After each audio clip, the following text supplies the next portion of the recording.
विठ्ठल विठ्ठल कुंडलिक वरदा श्री ज्ञानदेव पंढरीनाथ भगवान माऊली ज्ञानेश्वर महाराज जगद्गुरु तुकाराम महाराज सद्गुरु गजानन महाराज सद्गुरु जोग महाराज आदि शक्ती मुक्ताबाई की श्री दत्तात्रेय भगवान सद्गुरु मोठे बाबा की विठ्ठला विठ्ठला विठ्ठला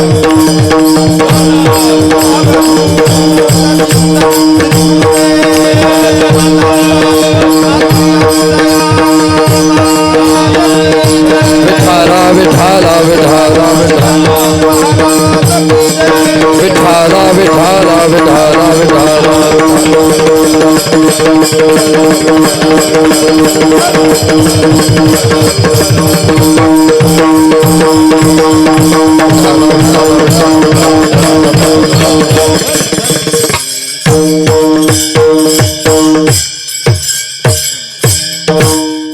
दुर्लभ नरदेह पावला प्राणी देवासे विसरला सुख मानिले संसारी जाऊनी पडिला काळाच्या हरी किंवा जाऊनी पडिला अघोरी संसार सिंधूचे तारक स्वामी दत्तराज एक त्याचे नाव आठविता तुटे भवार नवीची वार्ता एका जनार्दनी दत्त भव सिंधू तारक समर्थ सुख मानिले संसारी जाऊनी पडिला अघोरी योंत प्रवेश मम वाच मिमां प्रसूत्तम संजीव यत्खिल शक्तिधर स्पधामना अन्यांश्चास्तु चरण श्रवणत्वगादि प्राणा नमो भगवते पुरुषाय तुभ्यं पांडुरंगा करो प्रथम नमन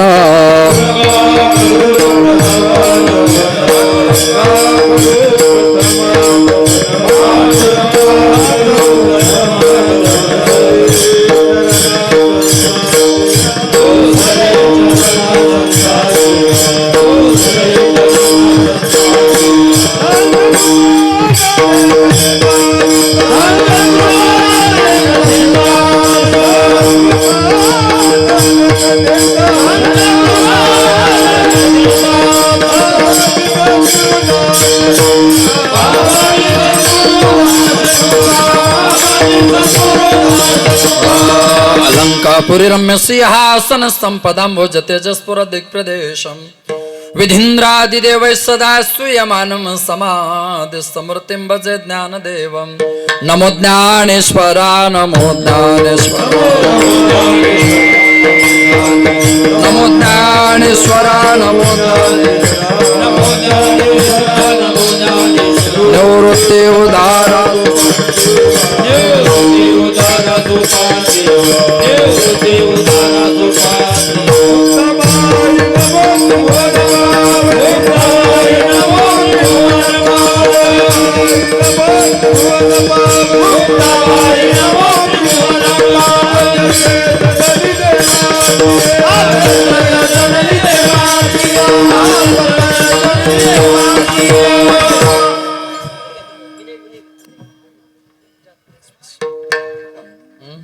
मनोजो मारुत तुल्य वेगम जितेंद्रियं बुद्धिमत्तां वरिष्ठं वातात्मजा वानरयुत मुख्यम श्रीरामदूतम शरणं प्रपद्ये सेवे लागे सेवक झालो तुमच्या लागलो निज चरण अहो स्वामी तुकया देवा यावरी न करावा अवेरू नमो जन्मभूमी जिथे जन्मलो मी नमो कर्मभूमी जिथे वाढिलो मी नमो अलंकापुर भूमी जिथे ज्ञान पाहावी तो झालो आम्ही नमो भारत राष्ट्रभूमी जिच्या पडू इथून पुढे कामी विठ्ठल विठ्ठल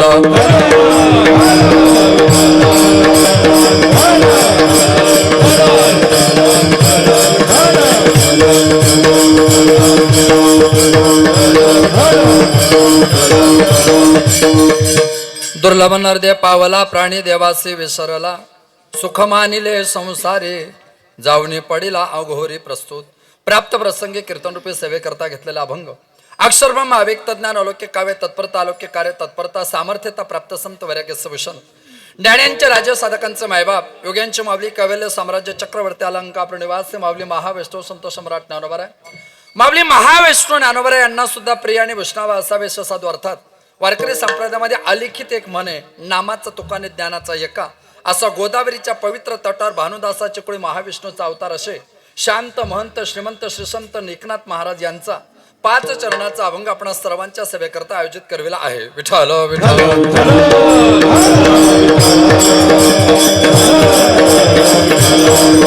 विठ्ठल विठ्ठल विठ्ठल. अभंग श्रीसंत नाथबाबा यांचा असून अभंगातील प्रास्ताविकता प्रतिपादित करण्या अगोदर परिहार देणे इष्ट निवारे तथा ते गरजेचं सुद्धा. किम निमित्ताने तुम्ही आपण सगळेजण आज त्या पवित्र पावन तपस्थलीमध्ये एकत्रित आलेले आहात. रसिकता भाऊकथा चतुरता सजगता श्रोत्याच्या भक्तिशास्त्राच्या श्रवण मात्राच्या पवित्र पावन दरबारामध्ये तुम्हा सर्वांच्या समन्वयातून सर्वांच्या समर्पणातून अतिशय भव्य दिव्य स्वरूपामध्ये या दत्तबर्डी संस्थांच्या पवित्र पावन प्रांगणामध्ये आपण भगवान दत्तात्रयाच्या पवित्र पावन दरबारामध्ये आदरणीय श्री भक्तिपरायण 1008 महामंडलेश्वर आपण सर्वांचं पारमार्थिक क्षेत्रातील आराधन परमश्रद्धेय गोपाळगिरीजी महाराज यांच्या कृपा आशीर्वादाने हा द्विदिवसीय खऱ्या अर्थाने महोत्सव या ठिकाणी संपन्न होतोय. या महोत्सवाचं स्वरूप आहे भगवान श्री दत्तात्रयाच्या 41 किलोच्या चांदीच्या पादुका या ठिकाणी प्राण प्रतिष्ठित होत आहेत आणि मूर्ती प्राण प्रतिष्ठित होत आहे. आणि त्या मूर्ती प्राण प्रतिष्ठेच्या माध्यमातून तुम्हा सर्वांच्या समन्वयातून समर्पणातून पारमार्थिक क्षेत्रामध्ये सर्वांना परिचित आदरणीय श्री भक्तिपरायण नामदेवजी महाराज शेळके, आपल्या मतदारसंघाचे माजी खासदार आदरणीय श्री भक्तिपरायण सुभाषरावजी वानखेडे, विद्यमान आमदार आदरणीय श्री भक्तिपरायण बाबूरावजी कदम साहेब, आदरणीय श्री भक्तिपरायण भास्कर दादा वानखेडे, आदरणीय श्री भक्तिपरायण सुनीलजी देशमुख साहेब आणि आपल्या सर्वांच्या समन्वयातून समर्पणातून सर्वांच्या दर्शनाचा स्वर्णयोग. विठ्ठल विठ्ठल.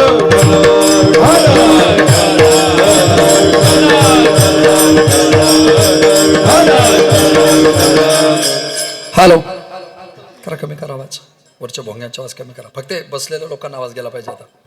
हॅलो करा, कमी एकदम कमी करा. हॅलो वरचा आवाज कमी करा, रिपीट नका देऊ ना. हॅलो विठ्ठल. ऐका, अभंग श्रीसंत एकनाथ महाराजांच्या अभंगातली सरळ भूमिका अशी: दुर्लभ नरदेव पावाला प्राणी देवासे विसरला.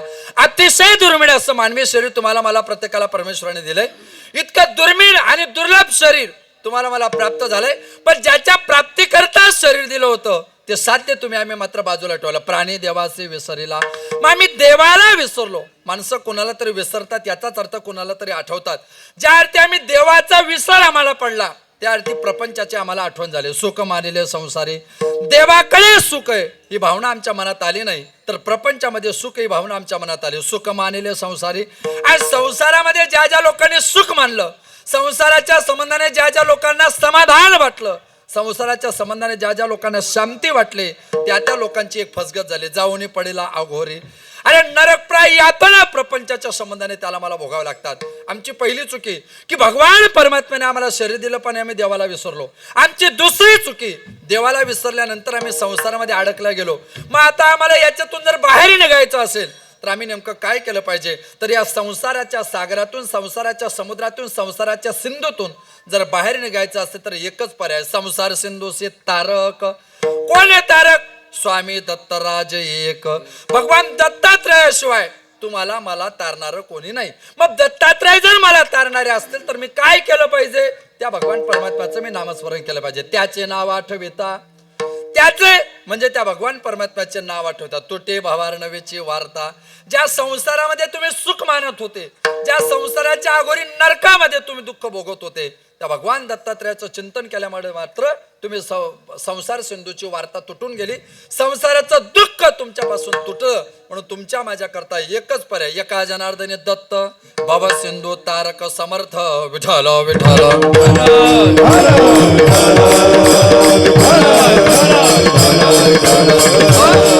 भारतीय मातीत आम्ही जन्माला आलोय. कन्याकुमारी पासून तर काश्मीर पर्यंत, कच्छ पासून तर कोलकात्यापर्यंत 140-142 कोटी लोकांचा देश. या देशाला काहीतरी मर्यादा आहे. याला मर्यादा आहे वेदाची, याला मर्यादा आहे शास्त्राची, याला मर्यादा आहे उपनिषदाची, याला मर्यादा आहे भारतीय परंपरेची. आमच्या तुमच्या माझ्या करता प्रत्येकाकरता चौकट आहे. 4 आश्रमातून आणि 4 वर्णातून तुमचा माझा प्रवेश आहे. 4 आश्रमातून आम्ही प्रवास करतो. ब्राह्मण, क्षत्रिय, वैश्य, शूद्र या 4 वर्णातून आम्ही प्रवास करताना आमच्याकडे प्रत्येकाकरता ब्रह्मचारी, वानप्रस्थ, ग्रहस्थाश्रम आणि संन्यासी आश्रम या एकेका आश्रमातून तुमचा माझा प्रत्येकाचा प्रवास होतो. हा प्रवास होण्याकरता आम्हाला शास्त्राने काही मर्यादा सांगितल्या. त्या शास्त्राच्या मर्यादा आम्ही वेदाच्या माध्यमातून घेतला. आमचा मूळ गाभा काय, आमचा मूळ पाया काय, तर वेद आमचा मूळ पाया. आपल्याकडे वेद किती आहे? 4. बरं, 4 वेद, ऋग्वेद, सामवेद, यजुर्वेद, अथर्ववेद. प्रत्येक वेदाची भूमिका स्वतंत्र आहे. अथर्ववेदाने काय केलं? आरोग्याचं ज्ञान दिलं. आपण काय केलं पाहिजे, काय नाही केलं पाहिजे, काय खाल्लं पाहिजे, काय नाही खाल्लं पाहिजे, कधी खाल्लं पाहिजे, कधी नाही खाल्लं पाहिजे, किती खाल्लं पाहिजे, किती नाही खाल्लं पाहिजे, याचे नियम अथर्ववेदाने दिले. एक वाक्य सांगतो तुम्हाला अथर्ववेदाचं. ज्याच्या पोटात चुकीचं गेलं त्याचं शरीर संपलं, ज्याच्या पोटात चुकीचं गेलं त्याचं शरीर संपलं, आणि ज्याच्या डोक्यात चुकीचं गेलं त्याचं जीवन संपलं. आयुष्यात 2 गोष्टी ध्यानात ठेवायच्या, पोटात आणि डोक्यात चुकीचं जाऊ द्यायचं नाही. हो, डोक्यात आणि पोटात चुकीचं जाऊ द्यायचं नाही. पोटात एकादशी सोमवार गेला नाही तर चालेल, पण बुधवार रविवार गेला नाही पाहिजे. ज्यांना समजलं त्यांना धन्यवाद. बाकी 10 वाजेपर्यंत आपण सोबतच आहे. ऐका, काय पोटात गेलं पाहिजे आणि काय डोक्यात गेलं पाहिजे. खरं म्हणजे शास्त्र आहे, माणसाने जेवण औषधासारखं केलं पाहिजे. औषधाची मर्यादा आहे. जेवण औषधासारखं केलं पाहिजे, नाहीतर मग औषधं जेवणासारखी घ्यावे लागतात. लक्षात घ्या, काय केलं पाहिजे याचं नियोजन आहे. अथर्ववेदाने आरोग्य निर्माण केलंय, त्या आरोग्याच्या भूमिका अथर्ववेदाने मांडलाय. यजुर्वेदाने आम्हाला यज्ञाच्या भूमिका मांडलाय. यज्ञ कसा करावा, यज्ञाच्या भूमिका काय घ्या. वाजपेयी यज्ञ करायचं असतं तर काय करावं, सव नावाचा यज्ञ करायचा असतं तर काय करावं, बृहस्पती नावाचा यज्ञ करायचा असतं तर काय करावं, पर्जन्य यज्ञ करायचं असतं तर काय करावं, पुत्र कामेष्टी यज्ञ करायचं असतं तर काय करावं. यज्ञाचं फळ काय पाहिजे त्याच्यानुसार यज्ञ ठरवावा लागतो. अंदाजाने आपल्याकडे चाल. कॉमन सेन्स नॉलेज आपल्याकडे महत्व नाही, आपल्याकडे experience knowledge and information knowledge. माहितीचं ज्ञान आणि अनुभवाचं ज्ञान वारकरी संप्रदाय प्राधान्य देतो. अंदाजाच्या ज्ञानाला वारकरी संप्रदाय प्राधान्य देत नाही. ऐका, मग या परंपरेमध्ये सामवेदाने आमच्याकरता काही परंपरा द्या. साम, सा सा सा म्हणजे सा म्हणजे रुचा, सा म्हणजे श्लोक, आम म्हणजे आलाप, आम म्हणजे आलाप, सा म्हणजे श्लोक. ज्या ग्रंथातले श्लोक सुद्धा संगीताच्या आलापातच गायचे असतात त्याला म्हणतात साम. त्याच्या पद्धती असतात. आगत सा वेगळा, अनागत सा वेगळा, आगत 10 वेगळा, अनागत 10 वेगळा. समेच्या अगोदर, काही जण समेच्या अगोदर वाजवतात, काही समेच्या नंतर वाजवतात, काही समेच्या आधी म्हणतात, काही समेच्या नंतर म्हणतात. अशा गायक पखवाजाची युती म्हणजे कीर्तनकाराची आत्महत्या. म्हणून हुशार कीर्तनकाराचं लक्षण आहे गुरुजी. त्याने गायक आणि पखवाजाला म्हणजे यशस्वी कीर्तनकार कोण, गायक भेटला की पखवाजाच्या विरोधात बोलला पाहिजे, पखवाजा भेटला की गायकाच्या विरोधात बोलला पाहिजे. यशस्वी कीर्तनकाराची यशस्वी लक्षणं. तुम्ही वेगळे वेगळे भेटा, तुम्हाला ट्राय येईल माझा. ऐका, त्या आगत अनागत पद्धतीच्या पलीकडे जगल्या जाते ती पद्धत ज्याच्याने सांगितले त्याला म्हणतात साम. पण पूर्वाची प्राचीन आणि परंपरा जिथून जन्माला आली त्याचं नाव आहे ऋग्वेद. ऋग्वेद, या ऋग्वेदाने तुम्हाला मला जगण्याची कला दिली. या ऋग्वेदाने तुमचं माझं आयुष्य मापन ठरवलं, ह्याने काल मापन ठरवलं, ह्याने जीवन मापन ठरवलं. आम्ही काय केलं पाहिजे. प्रथमम नार्जतो विद्या, द्वितीयम नार्जतं धनम, तृतीयम नार्जतं पुण्यम, चतुर्थम किम करिष्यते. पहिली 25 वर्ष काय केलं पाहिजे, 25 ते 50 वर्ष काय केलं पाहिजे, 50 ते 75 वर्ष काय केलं पाहिजे, आणि 3 टप्प्यात जर 3 गोष्टी जमल्या नाही तर शेवटच्या टप्प्यात काय होईल हे पण सांगितलंय. It is a management logic, व्यवस्थापन शास्त्र. मग ऋग्वेदाने परंपरा दिले. हे आता आपल्याकडे चाललंय ना कालमापन, हे जगातलं सगळ्यात प्राचीन कालमापन आपल्याकडे. कोणाचकडे नाही, कोणाचकडे नाही. जगातले सगळ्यात मोठे श्रीमंती आपल्याकडे. आपल्याकडे चंद्र सूर्याभोवती फिरतो का मंगळाभोवती? हा, मी मंडपाभोवती फिरून येऊ का? खात्री तर होईल मला. चंद्र सूर्याभोवती फिरतो का मंगळाभोवती? चंद्र पृथ्वीभोवती फिरतो. मग पृथ्वीभोवती फिरायला त्याला किती वेळ लागतो? त्याचं शास्त्रीय कालमापन आहे 27.8 तास. म्हणजे कमीत कमी 27 दिवस, 8 तास ते जास्तीत जास्त 30 दिवस. त्या 30 दिवसाचा काय तयार होतो? जो 30 दिवसाचा एकत्र होतो त्याला काय म्हणतो आपण? महिना. त्याला ऋग्वेदात नाव काय? मास. त्याला मराठीत किंवा संस्कृत मास. मास म्हणजे काय? मास मांस नाही बरं, मास. हा, अनुस्वार नका ठेवू. मास म्हणजे काय? चंद्राला पृथ्वीभोवती फिरण्याकरता जितके दिवस लागतो तितक्या दिवसाचं एकत्रीकरण होतं त्याला म्हणतात मास. मा म्हणजे चंद्र, मा म्हणजे चंद्र, स म्हणजे दिस, दिस म्हणजे दिवस. चंद्राला पृथ्वीभोवती फिरायला जितके दिवस लागतात तितक्या दिवसाचा तयार होतो त्याला म्हणतात मास, त्याला म्हणतात महिना. अशा वर्षात किती महिने असतात? मराठीत महिने किती? 12. मराठीत महिने किती? 12. इंग्रजीत 10.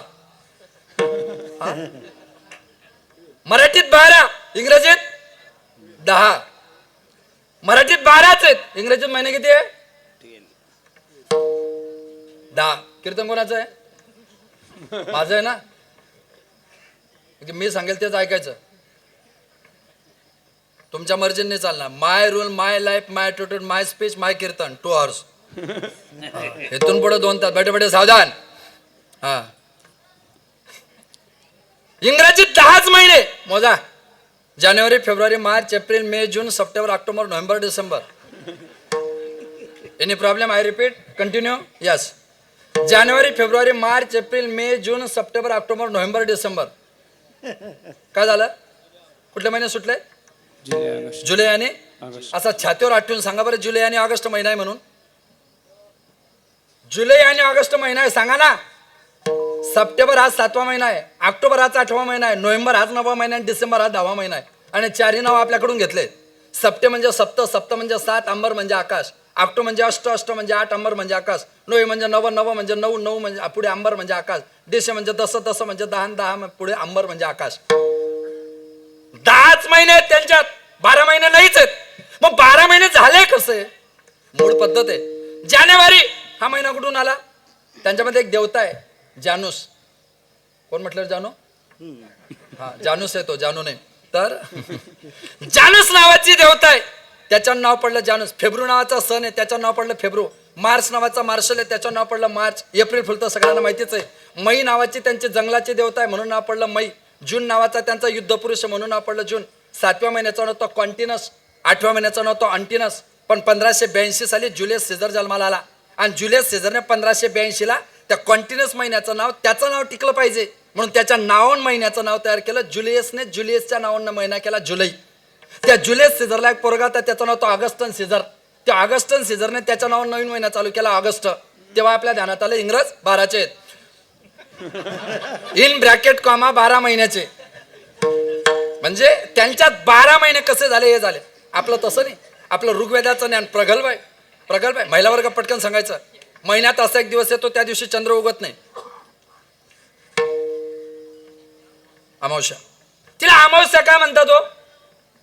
ऋग्वेदाचं उत्तर आहे. तिला अमावस्या का? अमावस्या शब्दाचा अर्थ काय शास्त्रात? ऋग्वेदाने वर्णन केलं. अ म्हणजे नाही, मा म्हणजे चंद्र, वस म्हणजे दिवस. अ म्हणजे नाही, मा म्हणजे चंद्र, वस म्हणजे दिवस. ज्या दिवशी चंद्र उगवत नाही तो दिवस म्हणजे अमावस्या. असा एक दिवस आहे, असा एक दिवस आहे की त्या दिवशी पूर्ण चंद्र उगवतो.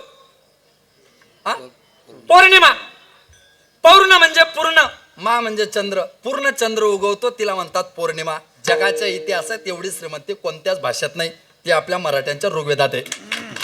महाराष्ट्र काय व्यापक आहे, मराठी माती काय व्यापक आहे, भारतीय संस्कृती काय व्यापक आहे, वायडर टू डिपर व्यापकता, ते सखोलता ऋग्वेदाने दिलेली परिपाठ. तृतीयास का, पंचमीस का, दशमीस का, वैकुंठ चतुर्दशीस का, प्रत्येक तिथीला शास्त्र आहे. आणि प्रत्येक तिथीचे मला माहिती आहे, पण एका कीर्तनात आणि एका पाकिटात मी एवढं ज्ञान देत नाही. माझे ठरलेले नियम आहे, हळूहळू ढाडे ढाडे केतुले नाही एक वेळे, एका पाकिटात काय काय कडे. ही अर्धी ओवी ज्ञानेश्वर महाराजांची आणि उरलेली अर्धी ओवी ज्ञानेश्वर महाराजांची. हा बरं, लक्षात घ्या. ही ऋग्वेदाची श्रीमंती. त्या ऋग्वेदाचा आश्रय ज्यांनी घेतला त्याला म्हणतात शास्त्रकार. आपल्याकडे शास्त्र किती?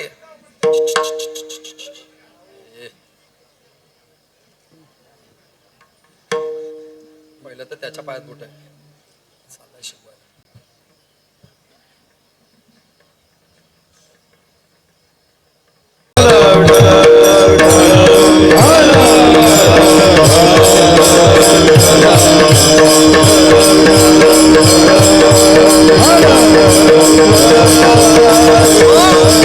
त्या वेदाचा आश्रय ज्यांनी घेतला, वेद मार्गे मुनी गेले, त्या वेदाच्या मार्गाने मुनी गेले, त्या वेदाच्या मार्गाने ऋषी गेले. त्या ऋषी मुनींनी जे आम्हाला तत्वज्ञान दिलं, त्या तत्वज्ञानाची परंपरा म्हणजे शास्त्राची परंपरा. आपल्याकडे शास्त्र किती आहेत? शास्त्र किती आहेत? 12 दर्शनकार आहेत. त्यातले 6 दर्शनकार आस्तिक आहे, तीन दर्शनकार नास्तिक आहे आणि तीन दर्शनकाराला टेन्शन आहे आपण नेमके कोण आहे. सहा आस्तिक, सहा नास्तिक, शून्यम शून्यवादी नास्तिक आहेत. जगद्गुरु शंकराचार्याने ज्यांचा पाडाव केला नास्तिक आहेत. क्षणिकम क्षणिकम नास्तिक आहेत. आवाज या सगळ्यांची वैशिष्ट्यता ही ठरलेली. त्याच्यामध्ये प्रकार असतात.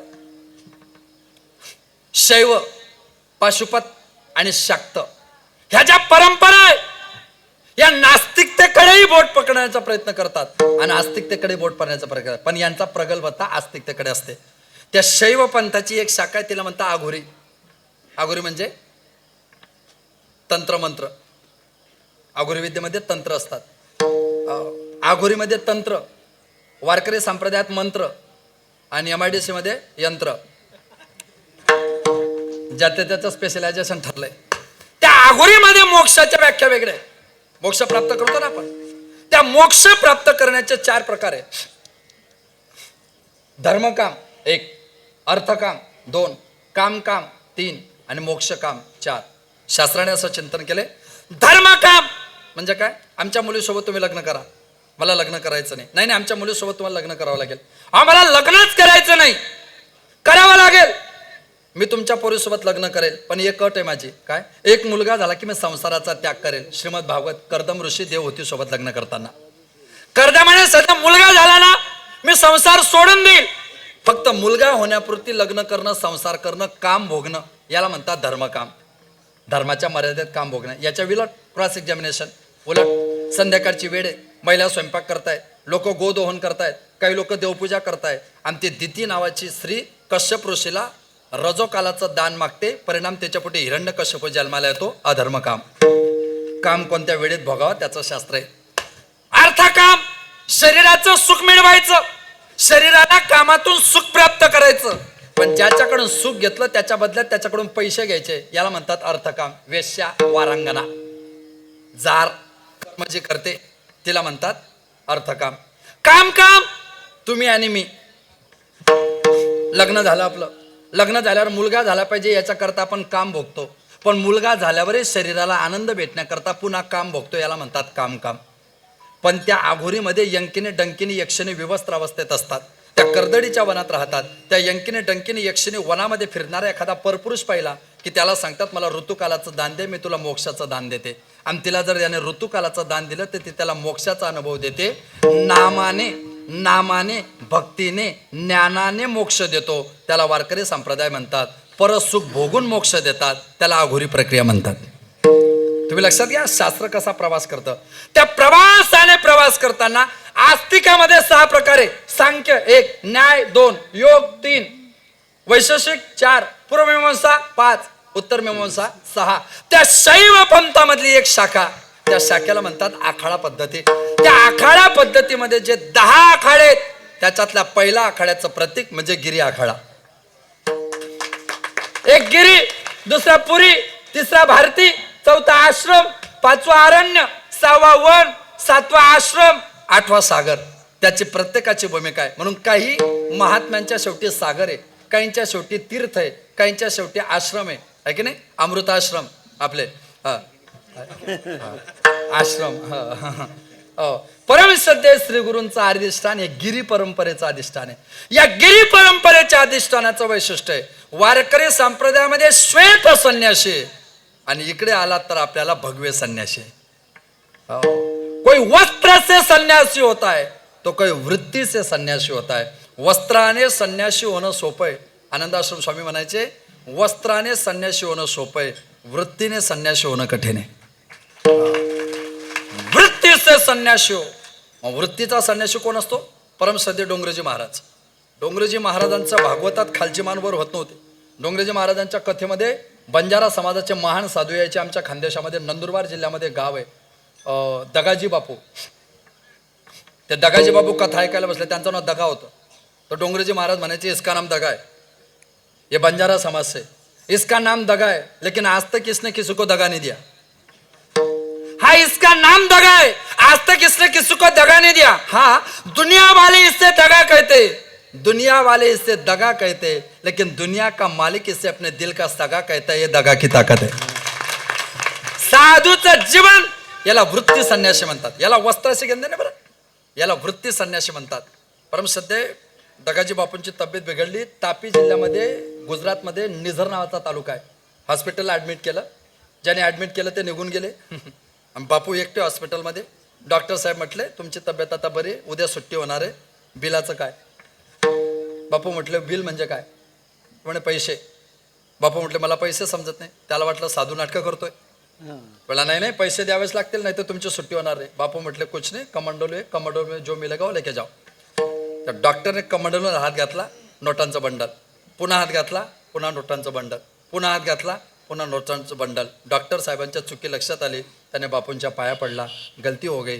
बापू वारले, पण आजही त्या हॉस्पिटलचं नाव बापूंचं आहे, श्री संत दगाजी बापू हॉस्पिटल, निझर, गुजरात.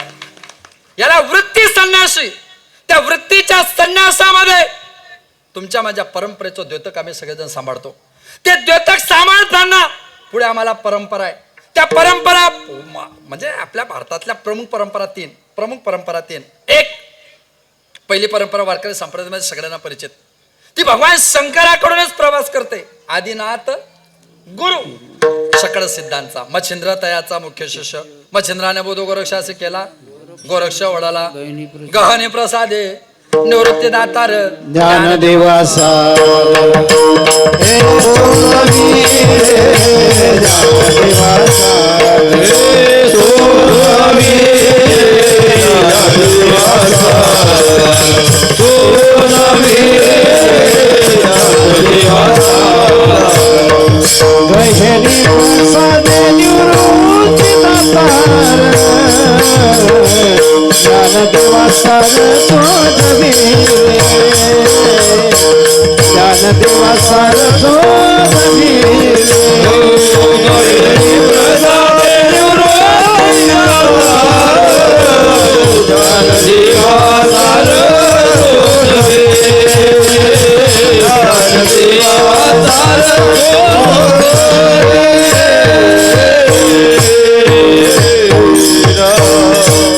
गहने प्रसादे निवृत्ती दातार ज्ञान देवासार. ते बंद करून घ्या.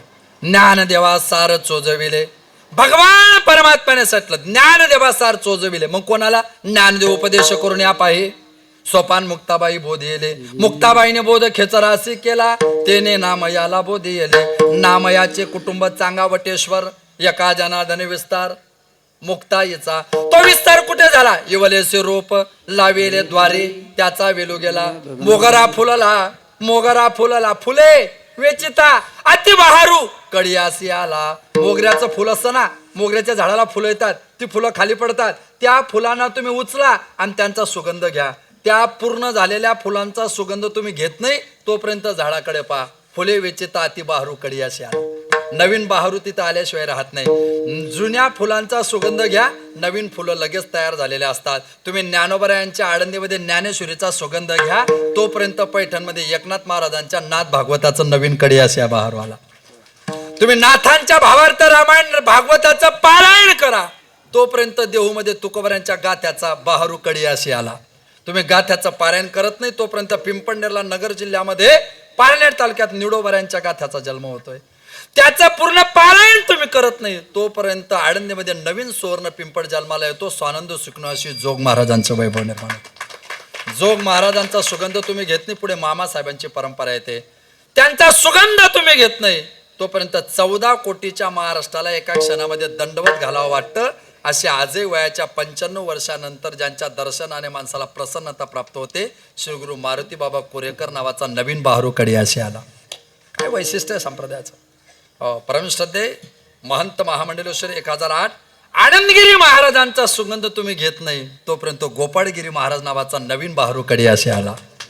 हे जे घडतं ना, ऍडव्हान्स टेक्नॉलॉजी ज्याला म्हणतो ना आपण, ही जी परंपरा आहे, बहारू कडी असे आला म्हणजे काय, तर एका पिढीचा परमार्थ आपण करतोय तोपर्यंत नवीन पिढी जन्माला येणं, याला बहारू कडी असे येणं म्हणतात.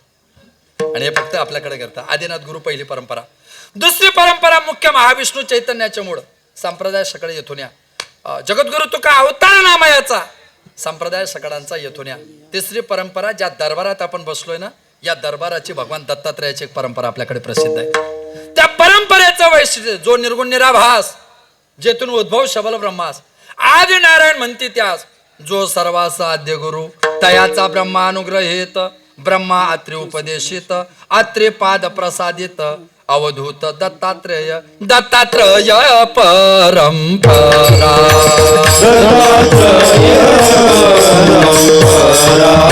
सहस्रार्जुन यदो दोसरा,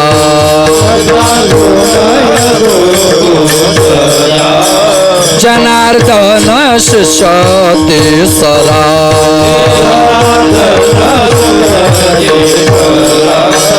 केला खरा कलयुगी,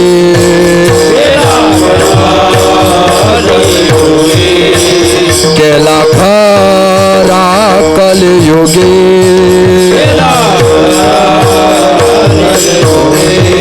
तयाचा ब्रह्मा अनुग्रहित, तयाचा ब्रह्मा अनुग्रहित, हरी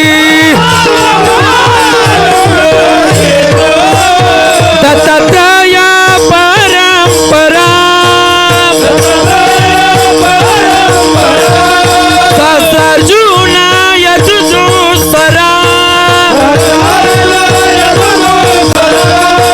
जनार्दन शिष्य तेसरा, केला खरा कलियुगी,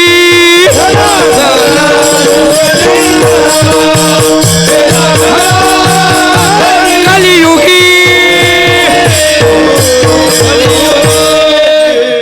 जो निर्गुण निराभास, निर्गुण निराकार, ऍस्ट्रॅक्ट अँड नॉन ऍस्ट्रॅक्ट, सगुणात्मक उपासना पद्धती आणि निर्गुणात्मक उपासना पद्धती, दत्तात्रेयाची परंपरा, जो निर्गुण निराभास, जेथून उद्भव शबल ब्रह्मास, शबल ब्रह्मास, त्या ब्रह्मापासून शबल ब्रह्मास, पुढे परंपरा काय, तयाचा ब्रह्मा अनुग्रहित, ब्रह्मदेवाला जन्माला घातलं, त्या ब्रह्मदेवाने पाहिलं सगळीकडे पाणी, ज्ञानवराय म्हणतात तो ब्रह्मदेव वेडा आहे, वेडा.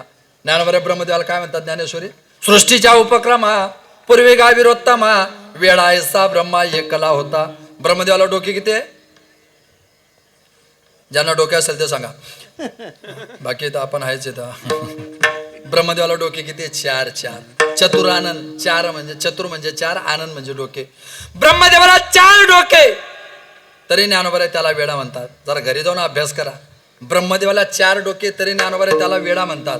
या आपल्या गावातले एक डोक्यावाले का आगाऊपणा करतात बरं. यांच्या डोक्याची यांची भेट नाही. Brain is same but mind is difference. आकाराने वाढले विचाराने वाढतील याची शाश्वती नाही. बरेच लोक मानेवर फक्त ओझं घेऊन फिरतात, त्यांना माहितीच नाही याला डोके म्हणतात. भेटच नाही, करतील काय. ऐका, त्या ब्रह्मदेवाने पाहिलं सगळीकडे परिस्थिती कठीण आहे. तयाचा ब्रह्मानुग्रहित, ब्रह्मात्रि उपदेशित, अत्रिपाद प्रसादित, दत्तात्रेय अवधूश्री अवधूत परंपरा, दत्तात्रेय परंपरा, सहस्रार्जुन यदुदूसरा, जनार्दन शिष्य तिसरा, केला खरा कलियुगी. जनार्दन देशपांडे 40गाव तालुक्यात बहाड गावातले रहिवासी होते. एकनाथ महाराजांचं गुरु घराणं. भगवान दत्तात्रेयाची ज्यांच्यावर कृपा झाली ते नाथ महाराज पैठण. ऐका, या परंपरेमध्ये त्या ब्रह्मदेवाला जन्माला घातला. सगळीकडे पाणी. त्या ब्रह्मदेवाचं डोकं चालत नव्हतं. काय करावं काय करावं काय करावं.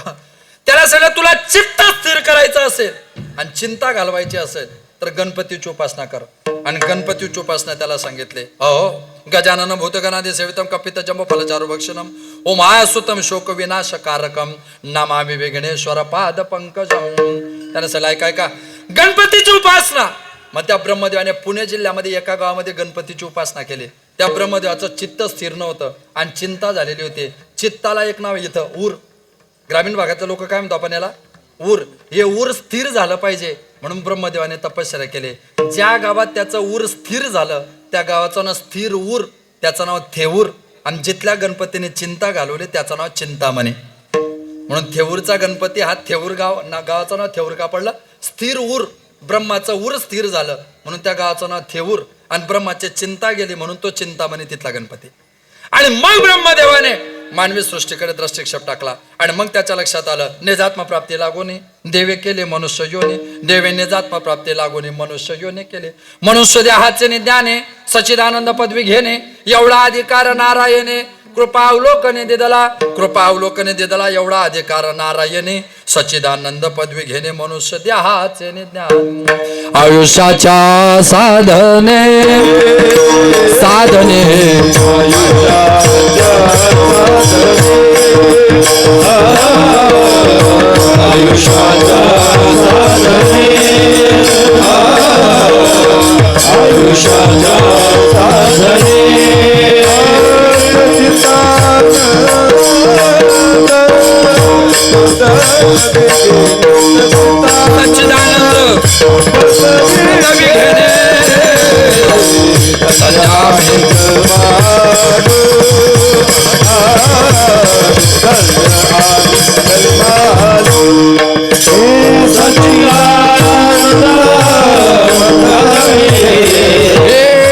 सच्चिदानंद पदवी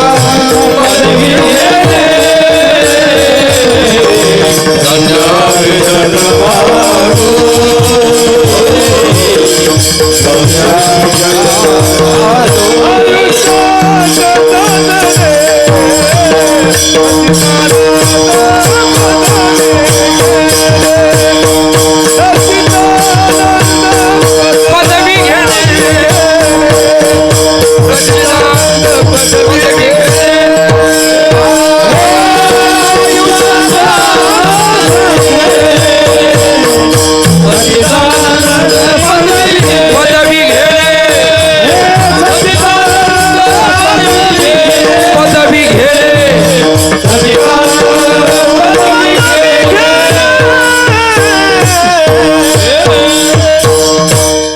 आयुष्याच्या साधने सच्चिदानंद पदवी घेणे सद्रूप चिद्रूप आनंदरूप प्राप्त करावं याच्या करता देवाने तुम्हाला मला माणसाचं शरीर दिले इतकं सोपं आहे का हो? नरदेह दुर्लभ जाना शतवर्षाची गणना त्यामध्ये दुःख यातना तुम्ही आठवा मधुसूदना हो माणसाच्या मुमुक्षुत्व मनुष्यत्व महापुरुष आश्रय हा मनुष्यत्व अतिशय दुर्लभ आहे पण अतिशय दुर्लभ शरीर देवाने तुम्हाला मला प्रत्येकाला दिलं पण कशा करता दिलं सच्चिदानंद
भजना गोमटा तो या झाला फाटा बाधिकेचा ऐका त्याने त्याच्या सद्रूप चित्र आनंदरूप प्राप्त करावं याच्या करता शरीर दिलं ऐका मग त्याच्या करता शरीर दिलं पण आमचं दुर्दैव आडवा आलं दुर्दैव काय केलं आम्ही प्राणी देवाशी विसरला आम्ही म्हणतो गेले खऱ्या देवा विसरू नये आम्हाला आत्मस्वरूपाचा विसर पडला त्याला म्हणतात नॉलेज ऑफ द सेल्फ मी कोण आहे हे जोपर्यंत समजत नाही तोपर्यंत मंदिरात बसलेला देव आहे हे कधीच लक्षात येत नाही मग अतिशय दुर्मिळ असं शरीर दुर्लभ असं शरीर आम्हाला प्राप्त झालं पण आम्ही नेमकं काय केलं अभंगाच्या पहिल्या चरणात दुर्लभ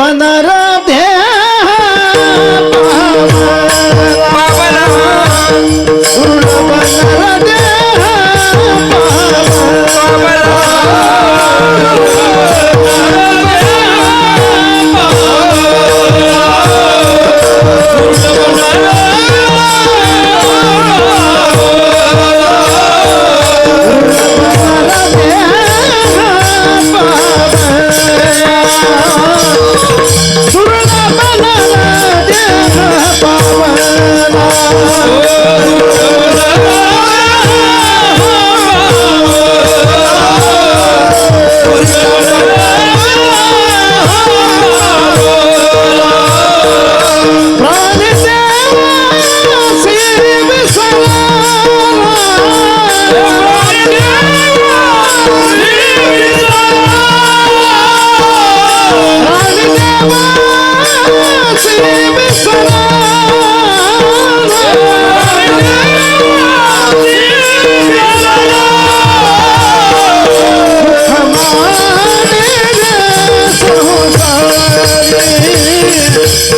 सुख मारे संसारी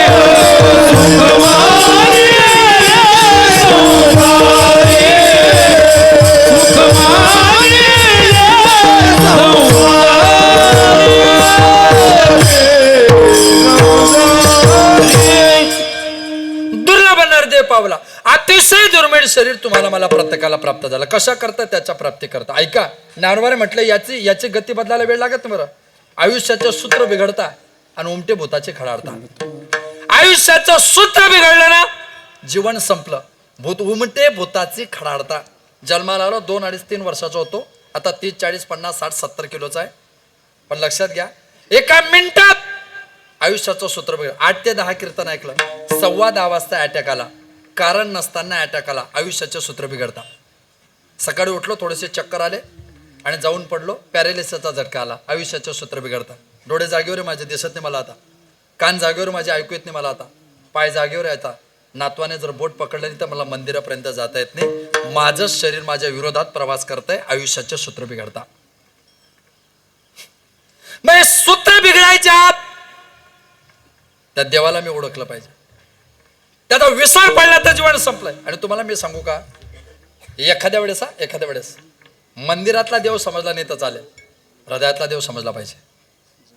आम्ही रोज सकाळी स्नान झालं की मंदिरात जातो ना. सकाळी आंघोळ झाल्यावर मंदिरात जातो ना. कसा करता?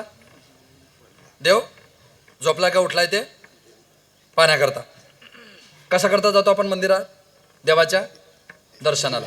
पण देवाच्या दर्शनाला गेल्यावर आपण देवाकडे किती तास पाहतो मंदिरात? किती मिनिट? सेकंद 4 किंवा 5 सेकंद. मंदिरात गेलो, 4-5 सेकंद देवाकडे पाहतो. 5व्या सेकंदाला खाली वागतो. 6व्या-7व्या सेकंदाला पाया पडतो. 7व्या-8व्या सेकंदाला उभा राहतो. 9व्या-10व्या सेकंदाला हात जोडतो. आणि 11व्या-12व्या सेकंदाला मी मंदिरात चुकी करतो. मी मीन्स तुम्ही पण. आपण सगळेजण मंदिरात देवाच्या पाया पडून उभे राहिलो. हात जोडले की देवाकडे पाहताना आपण डोळे बंद करतो. काय करतो? डोळे बंद करतो. कोणाला पाहायला आलो होतो? पाहायला कोणाला आलो होतो? देवाला. आणि देवाला पाहून डोळे काय केले? बंद केले. वाय? का? अरे देवालाच पाहायला आलो, देवालाच पाहून डोळे का बंद केले? इथं सेन्स आहे. इथं त्या सेन्सचं नाव आहे ज्ञानेश्वरी. तैसा हृदयामध्ये मी रामो. त्या सेन्सचं नाव आहे हरिपाठात सर्वा गटी राम देहादे एक. त्या सेन्सचं नाव आहे गीतेमध्ये सर्वस्य चाहम हृदय सन्निविष्टो अहम सर्वस्य हृदय प्रविष्टो. मी सगळ्यांच्या हृदयात आहे.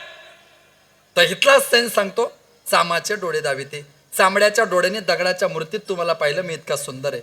चांबड्याच्या डोळ्याने दगडाच्या मूर्तीत तुम्हाला पाहिलं मी इतका सुंदर आहे. ते चांबड्याचे डोळे बंद कर आणि तुझ्या गुरुने तुला जे ज्ञान दिलंय ना, त्यातून ज्ञानाचे डोळे उघड. तुला कळेल तुझ्या हृदयात परमात्मा म्हणून मी किती सुंदर आहे. ह्याचं नाव आहे नॉलेज ऑफ द सेल्फ. तो इथे असतो बरं. परमात्म्याचं स्वरूप हित असतं, ते समजलंच पाहिजे. म्हणून ते मांडुक्य उपनिषदामध्ये कथा आली. गोड कथा आहे. 1-1.5 श्लोकाची कथा आहे. काय त्या कथेचं वैशिष्ट्य? तुमच्या माझ्या गुरु असतात ना, गुरुकडे आपण ज्ञान घ्यायला जातो. त्या ज्ञानाची मर्यादा गीतेने सांगितली. तद्विधी प्रणिपातेन परिप्रश्नेन सेवया उपदेक्षन्ते ते ज्ञानम ज्ञानेन तत्वदर्शिनः प्रणिपातेन परिसेवया परिप्रश्नेन. मग पुढे ज्ञान. तुमच्या माझे थोडी भाषा रटाड वाटेल तुम्हाला, शेवटी तुम्हाला आनंद वाटेल. संप्रदाय किती श्रीमंत आहे ऐका. काय संप्रदायाची श्रीमंती? तर संप्रदायाच्या श्रीमंतीचं वैशिष्ट्य आहे. तुमचे माझे जे गुरु असतात ना, गुरु, तुमच्या माझ्या गुरुचं वैशिष्ट्य आहे. तुमचे माझे गुरु बोलतात. बोलताना बोलायला काय लागते तोंडात? अरे बोलण्यासाठी काय पाहिजे? जीभ पाहिजे ना. तोंडात जीभ पाहिजे ना. तुमच्या माझ्या गुरुजीच्या तोंडात जे जीभ असते ना, ते कधीच जीभ नसते. ते लिंग आहे. कामशास्त्रातलं लिंग आहे. तुमच्या माझ्या गुरुजीच्या तोंडात कधी जीभ नसते. ते कामशास्त्रातलं लिंग आहे. तुमच्या माझ्या गुरुजींच्या जीभ नावाच्या कामरूपी लिंगातून ब्रह्मज्ञानाचे शब्दरूपी शुक्राणू बाहेर पडतात. ते ब्रह्मज्ञानाच्या शब्दरूपी शुक्राणू शिष्याच्या कानाच्या योनीतून हृदयाच्या गर्भाशयात गेले की तिथे प्रगट होतो. त्याला आत्माराम म्हणतात. अरे जगात फिरा तुम्ही, एवढी श्रीमंती दाखवा कोणाकडे? थिंक टँक वैचारिक श्रीमंती आमच्याकडेच आहे. तर आमच्याकडे आमच्या लोकांना माहिती नाही, ते दुर्दैव आहे. आमचे पण प्रॉब्लेम हो गेले. म्हणून माझं म्हणणं आहे बरं महाराजजी, परमार्थ पतिव्रत्याचा असावा, विधवेचा नसावा. पहिला वर्ग. परमार्थ सौभाग्यवतीचाच, परमार्थ सौभाग्यवतीचा, विधवेचा नाही. मान्यच नाही आम्हाला विधवेचा परमार्थ. माझ्या बोलण्याचा गैरसमज करू नका, मी तुमच्या मुलासारखा आहे. सौभाग्यवतीचा परमार्थ म्हणजे काय माहिती का? सौभाग्यवतीचा परमार्थ म्हणजे काय? 700 वर्ष झाले, 700 वर्षापासून कोणताही कीर्तनकार कीर्तनाला उभा राहिला की रूप पाहता लोचनी अभंग म्हणतो. 700 वर्षात रूप पाहता लोचनी अभंग म्हणताना एकाही कीर्तनकाराला कंटाळा येत नाही. त्या अभंगाशिवाय त्याला दुसरं सुचत नाही. याला अभंगाविषयीचं सौभाग्यवतीचं लक्षण म्हणतात.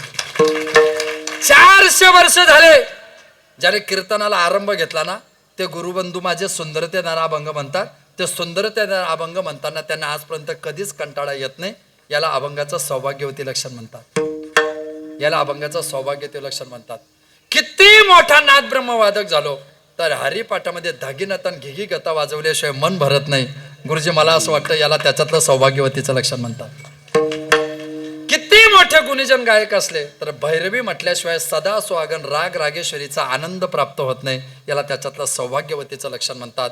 आमच्या कितीतरी माता भगिनी त्यांना वाचता येत नाही, लिहिता येत नाही, पण संध्याकाळी जेवण झालं की मंदिरात जातात आणि 27 अभंगाचा हरिपाठ तोंडी पाठ म्हणतात. याला सौभाग्यवतीचं लक्षण म्हणतात. मग विधवा कोण आहेत? कीर्तनात गावठी गाणे म्हणतात ते महाराज लोक विधवा आहे. हे जे नवीन तयार केलेले गाणे ना ते विधवा आहे. आणि त्यांच्याकरता नरकाचं बांधकाम चालू आहे. पण त्याच्यापेक्षा भारी नरकाचं बांधकाम त्यांच्या कीर्तन घेणाऱ्या महाराज लोकांकरता आहे. जे करतात त्यांचं तरी बांधकाम साधं आहे, पण त्यांचे कीर्तन घेतात त्यांच्यासाठी एकदम भारी काम आहे. तर ते जाऊन पडीला अगोरी तेच लक्षण आहे. काही पण करतात आपल्याकडचे लोक येड्यावानी. 2 वर्षापूर्वी ते नवीन आली होती गवडण, तुझ्यासाठी आलेवाना घरी थांब. कशाला आलेवाना? अरे त्या पुसद उंबरखेडच्या मध्ये चांगल्या माणसाची हिंमत खचून जाते. डोंगरात एकटी फिरते तू. वाघ राहतो, सिंह राहतो, बिबट्या राहतो. बरं ते 2 पायाचे वाघ सिंह घातक आहेत आणि तरी तुझ्यासाठी आलेवाना. यंदा ते नवीन आले. काय रडू नको बाळा, पाण्याला जाते. पाण्यासकट बुडाली पाहिजे, पुन्हा वरच नाही आली पाहिजे. बावडट आहे का आम्ही? मूर्ख आहे का आम्ही? 700, 400 वर्षापासून वारकरी संप्रदायाचे अभंग ओव्या जिवंत ठेवतोय. मूर्ख आहे का आपण? 70, 80 वर्षाचे म्हातारे आजोबा लोक आजही घरामध्ये देवपूजा करताय आणि नित्यानंद चालू करतायत. वेडे आहेत का ते? तुम्ही म्हणाल पटेल ते म्हटलं पाहिजे याच्या करताय का ते? का नाही या लागला तुझा छंद? असेच छंद लागू दे तुला. आपल्या लोकांना कोणते छंद लागतात? तर म्हणून तो करा मारले बहुता छंदाचे बहु असे जन. अरे निष्ठा पाहिजे ना. अरे ज्ञानोबरांचा हरिपाठ म्हणताना कधी कधी माणसाला हसू आलं पाहिजे. ज्ञानोबरांचा हरिपाठ म्हणताना कधी कधी माणसाच्या अंगावर काटे आले पाहिजे. ज्ञानोबरांचा हरिपाठ म्हणताना कधी कधी डोळ्यातून पाणी आलं पाहिजे. ज्ञानोबरांची ओवी तुकोबरांचा अभंग वाचताना कधी कधी हसू आलं पाहिजे, कधी कधी अंगावर काटे आले पाहिजे आणि कधी कधी डोळ्यातून पाणी आलं पाहिजे. तुमचा पोरगा म्हणून विश्वास ठेवा, ज्या दिवशी अभंग वाचताना हसू पण येतंय, अंगावर काटे पण येत आहे आणि डोळ्यातून पाणी पण येतंय, त्या दिवशी समजून चला तुम्ही अभंग वाचत नाही, तुकोबरांचा गाथा तुमच्याशी तुकोबरांच्या रूपात बोलायला लागलाय म्हणून ही ताकद तुम्हाला प्राप्त झाली. समजून तर घ्या. वाङ्मयाशी कधी स्पर्श तर करा, कळेल या शरीरामध्ये आम्ही करतो काय. करायचं विसर देवाचे म्हणजे देवाच्या नामाचे मध्यम पदरूपे सगळंच विसरलो आम्ही. त्या देवाला विसरून गेलो आणि त्याच्यासाठी झालो. सांगतो तुम्हासी भजारे विठ्ठला, नाहीतरी गेला जन्म वाया. वाया जाणे म्हणजे काय? वाया जाणे शाळेमध्ये वाक्प्रचार यायचा ना, वाया जाणे. जी वस्तू ज्या कामाकरता आणली ती वस्तू त्या कामाकरता जर वापरली नाही तर सदर वस्तू वाया गेली. वाया गेली. पूर्वीचा काळ लोकांच्या अपेक्षा मोठ्या. एका ग्रस्ताने अपेक्षा ठेवली जावाई क्लास 1 क्लास 2 भेटले पाहिजे. योगायोगाने त्यांना क्लास 1 ऑफिसर जावाई भेटले 50-60 वर्षापूर्वी. मग ते सासरेबा जावयाच्या घरी गेले. तुम्ही एवढे मोठे अधिकारी आहेत, एकदा आमच्या घरी या, लोकांना समजू द्या की यांचे जावई एवढे मोठे अधिकारी. जावईबा म्हटले जमत नाही, ड्युटी राहते, कामं राहतात, मला काही शक्य होत नाही. सासरेबा म्हटले मला माहिती नाही, एकदा या, बसू आपण. अरे बसू म्हणजे जेवायला, आपल्याकडे बसू शब्द पण बदनाम आहे. जावई म्हटला ठीक आहे, तुमचा एवढाच आग्रह आहे ना, मग मी रविवारी येतो. आपल्याकडे जावई लोक सासरवाडीला शक्यतो रविवारी जातात. अरे रविवारी सुट्टी असते, तुम्हाला काय वाटलं? त्यांच्यापेक्षा तुमच्या मनात जास्त पाप दिसतंय मला. मी दृष्टांतातल्या जावयाचं सांगतोय, तुमच्या जावयाचं नाही. किंवा तुम्ही सासरवाडीला ज्या वारी गेले ते तर अजिबात नाही. सासरेबा म्हटलं तुम्ही या, 5,000 लोकांना चुलबंद आमंत्रण देतो, अख्ख्या गावाला जेवण. जाबाने सेटला. मी अतिशय अप टू डेट जगणारा अधिकारी आहे. मी माझी गाडी आणणार नाही. रविवारी सकाळी 9च्या एसटीने मी तुमच्या बस स्टँडवर उतरेल. याने 5,000 लोकांना चुलबंद आमंत्रण दिलं. 5,000 लोकांचा स्वयंपाक करा. 8:30ला फेटे बांधून सगळे भाऊबंद बस स्टँडवर हजर. 9:45ला एसटी आली. पहिला माणूस उतरला, दुसरा माणूस उतरला, तिसरा माणूस उतरला, चौथा माणूस उतरला. जावाई उतरला नाही. मग सासऱ्याचा चेहरा उतरला. तो म्हटला बापरे, जावाई तर आलेच नाही. एसटी 50 फूट लांब गेली. पूर्वीचा काळ. कंडक्टरने हात बाहेर काढला. अमुक अमुक पाटील, मीच तुमच्याकरता चिठ्ठी. जावयाने चिठ्ठी पाठवली. मंत्री महोदयांचा दौरा लागला. माझी ड्युटी लागली. मला येणं शक्य नाही. कार्यक्रम आटपून घ्या. 5,000 लोकांचं जेवण तयार केलंय. जावई येत नाही. काय वाटलं असेल होत्या सासऱ्याला? सगळे बस स्टँडवर मंडपात आले. मंडपात सगळे लोक एकदम टेन्शन मध्ये बसलेले. एकदम टेन्शन मध्ये. आता तुम्ही कसे बसलेले असेच. त्यांना टेन्शन होतं जेवण भेटेल का नाही, आणि तुम्हालाही टेन्शन आहे. ज्याचे त्याचे टेन्शन वेगळं वेगळं राहतं. ते सगळ्यांचे चेहरे पडलेले. एक म्हातारे आजोबा गेले. जावई येणार होते. जावई आल्याने 5,000 लोकांचा स्वयंपाक तयार आहे. एवढं अन्न वाया जाऊन फायदा नाही. बसवायच्या का पंक्ती? सासऱ्याने टेन्शन मध्ये इशारा केला, बसवा. लोक जेवायला बसले. ते महाराष्ट्रीयन मटेरियल, उचलगोडा, दामनाडा. लोकांना काय करायचं हो? लोक जेवायला बसले. आणि ते सासरेबा पंक्तीतून फिरायला लागले. आणि फिरता फिरता एकच वाक्य बोलायचे लोक जेवताना पाहून. एवढं सगळं केलं. तुमच्या ध्यानात मी कशा करता बोलतोय तर एवढं सगळं केलं, वाया गेलं. ध्यानात आहे ना कशासाठी बोलतोय? वाया गेलं. नाही तर मलाही म्हणावं लागेल एवढं सगळं बोललो.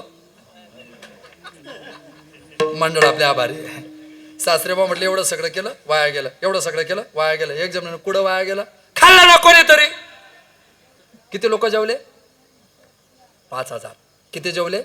5,000 लोक जेवले. किती जेवले नाही? एकच जावाई. मग 5,000 लोक जेवले आणि एक जावाई जेवला नाही, तर त्याला वाया गेलं का म्हणताय सासरे? या 5,000 लोकांना कुणामुळे जेवण होतं? शेवटी किती लोक जेवले हा मुद्दा महत्वाचा नाही. ज्याच्यासाठी केलं होतं तो जेवला नाही, म्हणून त्याच्या नजरेत तसं ते जेवण वाया गेलं. तसं कोट्यावधीची प्रॉपर्टी कमवली, पण ज्याच्या प्राप्तीसाठी दिलं त्याचं चिंतन केलं नाही तर हे वाया गेलं. त्याच्यासाठी दिलाय ना, त्याच्यासाठी त्याचा वापर झाला पाहिजे. नाही झाला तर त्याच्यासारखा दुर्विलास जीवनात दुसरा कोणता नाही. आयुष्य जात आहे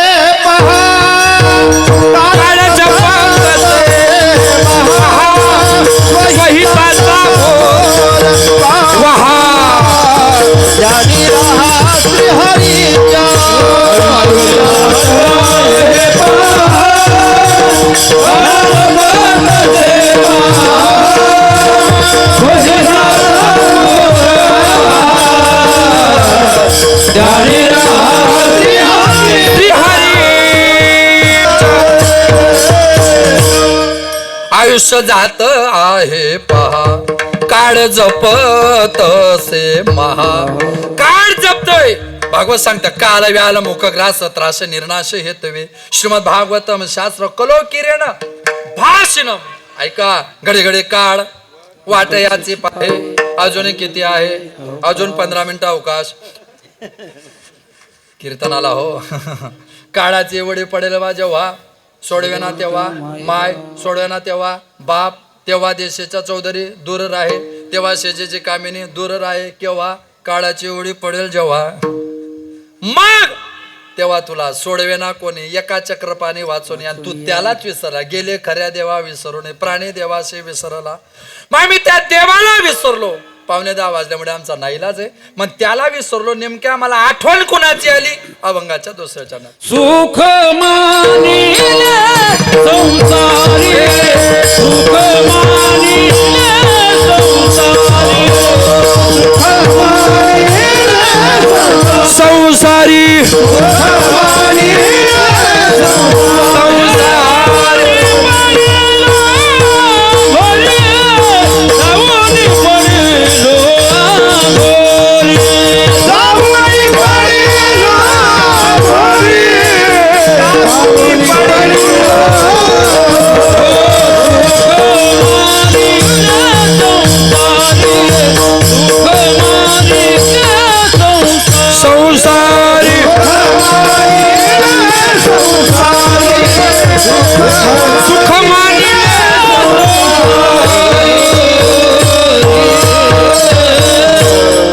सुख मानिले संसारी जाऊन पडेला अघोरी.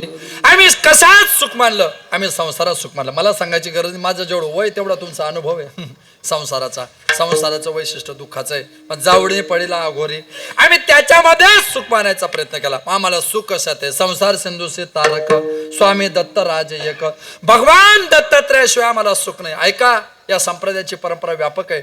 त्या व्यापक परंपरेमध्ये आम्ही जन्माला आलोय. अत्रीच्या परंपरेत आम्ही अ म्हणजे नाही, त्री म्हणजे तीन, येत त्रय दोष रीत मिती लक्षण असं लक्षण उच्चते. तीन दोष ज्यांच्याकडे नसतात ते अत्री. अनसूया, अनु नाही बरं, अन म्हणजे नाही, सुया म्हणजे द्वेष. जी कुणाचाच द्वेष करत नाही अशी आई, आणि जो त्रिगुणाच्या पलीकडे असा बाप ज्यांचा असतो त्यांच्या पोटी दत्तात्रय जन्माला येतात. त्या दत्तात्रयाचं अधिष्ठान आहे बरं, ते भगवान दत्तात्रयाचं अधिष्ठान आहे. दत्तात्रयाचा अधिष्ठान तंत्रात पण केला जातो, दत्तात्रयाचा वापर मंत्रात पण केला जातो, दत्तात्रयाचा अधिष्ठान नाथ परंपरेत पण केला जातो, आणि दत्तात्रयाचा वापर वारकरी संप्रदायात केला जातो. सगळीकडे मान्य असणारी देवता भगवान दत्तात्रय, सगळीकडे सगळ्यांना मान्य. त्या मराठवाड्याच्या प्रांतामध्ये बीड जिल्ह्यात दासोपंत नावाचे एक महान साधू झाले. त्यांचा ग्रंथ दासोपंताची पासोडी. त्यांना कोणीतरी सांगितलं की ज्ञानोबारांनी ज्ञानेश्वर 9,000 ओव्या लिहिल्या. कधी कधी विद्वानांचं डोकं मार खाऊन जातं. तर दासोपंत म्हटलं, ज्ञानोबारांनी ज्ञानेश्वर 9,000 ओव्या लिहिल्या आणि मी 9 लाख लिहिल. आणि त्यांनी गीतेवर 9 लाख ओव्या लिहिल्या. दासोपंताची पासोडी त्या ग्रंथाचं नाव. महान होते ते, रिद्धी सिद्धी प्रसन्न होते. ते बोलले की तसंच व्हायचं, रिद्धी सिद्धी प्रसन्न होते. आणि कोणीतरी एकनाथ महाराजांना सांगितलं की ते भगवान दत्तात्रयाचे खूप मोठे भक्त आहेत. म्हणजे दासोपंत अंबाजोगाई, दासोपंतांसोबत भगवान दत्तात्रय सारीपाठ खेळायचे. नाथ महाराजांना आशीर्वाद वाटले. एकनाथ महाराजांना, एकनाथ महाराज पैठणून मजल दर मजल आंबेजोगाईला गेले. आणि बाहेर एक चोपदार होता, त्याला सांगितलं की मी दत्तात्रय आणि दासोपंतांना भेटायला आलोय. ते म्हटले नाही, ते सारीपाठ खेळताय, ते दोन्ही खेळत असताना तिसऱ्याला प्रवेश नसतो. नाथाने सांगितलं निरोप तर द्या, पैठणून आलोय मी. कोण आलंय सांगा? एकनाथ गोसावी आलाय. आणि ते आतमध्ये गेले, आतमध्ये गेले, आणि जसे नाथ महाराज गेले तसे दत्तप्रभू गुप्त झाले. दत्तप्रभू गुप्त झाले. नाथाने सांगितलं कुठे दत्तात्रय? दासोपंत म्हटले तुमचं पुण्य कमी आहे, दत्तप्रभू गुप्त झाले. नाथांना वाईट वाटलं. नाथ म्हटले हरकत नाही, माझं पुण्य कमी पडलं असेल म्हणून मला दत्तात्रयाचं दर्शन झाले नाही, पण तुम्ही कधी पैठणकडे आलात तर या आमच्या घरी. एकनाथ गोसावी नाव आहे माझं. योगायोगाने पायी तीर्थयात्रा करताना काही वर्षांनी दासोपंत आले आणि त्यांनी पैठणमध्ये लहान लहान पोरं खेळत होते. खरं एकनाथ गोसावी कुठं असतात? ते पोरं खालून म्हणजे कोठीला रे तुम्ही उद्धट बोलता, कुठे हो तुम्ही?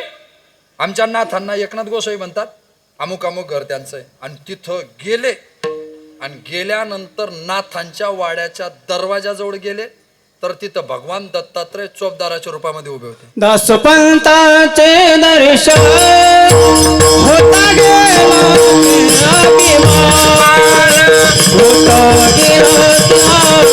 अभिमान होता गेला अभिमान.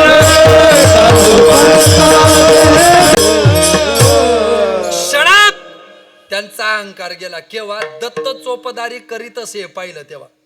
दत्तात्रयाकडे पाहिलं तर दत्तप्रभू नाथांच्या दरवाजामध्ये चोपदारकी करताय, आणि चोपदारकीमध्ये दत्तात्रय उभे. आणि तेवढ्यामध्ये चमत्कार. ते दासोपंत संतापामध्ये दत्तात्रय प्रभूला म्हटले का आला तुम्ही इथं? म्हणे मी भगवान नाथांच्या दारी हेच काम करतो. म्हणे मग तुम्ही जर इथं उभे आहेत तर त्या दिवशी का गुप्त होऊन गेले? भगवान दत्तात्रय दासोपंतांना म्हटले दासोपंत तू अजून लहान आहे. म्हणे का? मी तुझ्यासोबत काय करत होतो? म्हणे सारीपाठ खेळत होतो. एकनाथ महाराज आल्याला काय झालं? गुप्त होऊन गेलो. म्हणे मी इथं काय करतोय? चोपदारकी करतोय. मग आपला मालक आला की नोकराने तिथून निघून जायचं असतं. ही ताकद आहे बरं. वारकऱ्याने मालक व्हावं आणि देवाने नौकर व्हावं, हे श्रीमंती फक्त आपल्याकडे. दास्य करी दासाचे उन्हे नसायचे. ओ काय सेवकाच्या श्री तरुणी चाले पादुका. अरे बापरे, ही श्रीमंती फक्त आपल्याकडे. जगात नाही सापडत अशी श्रीमंती.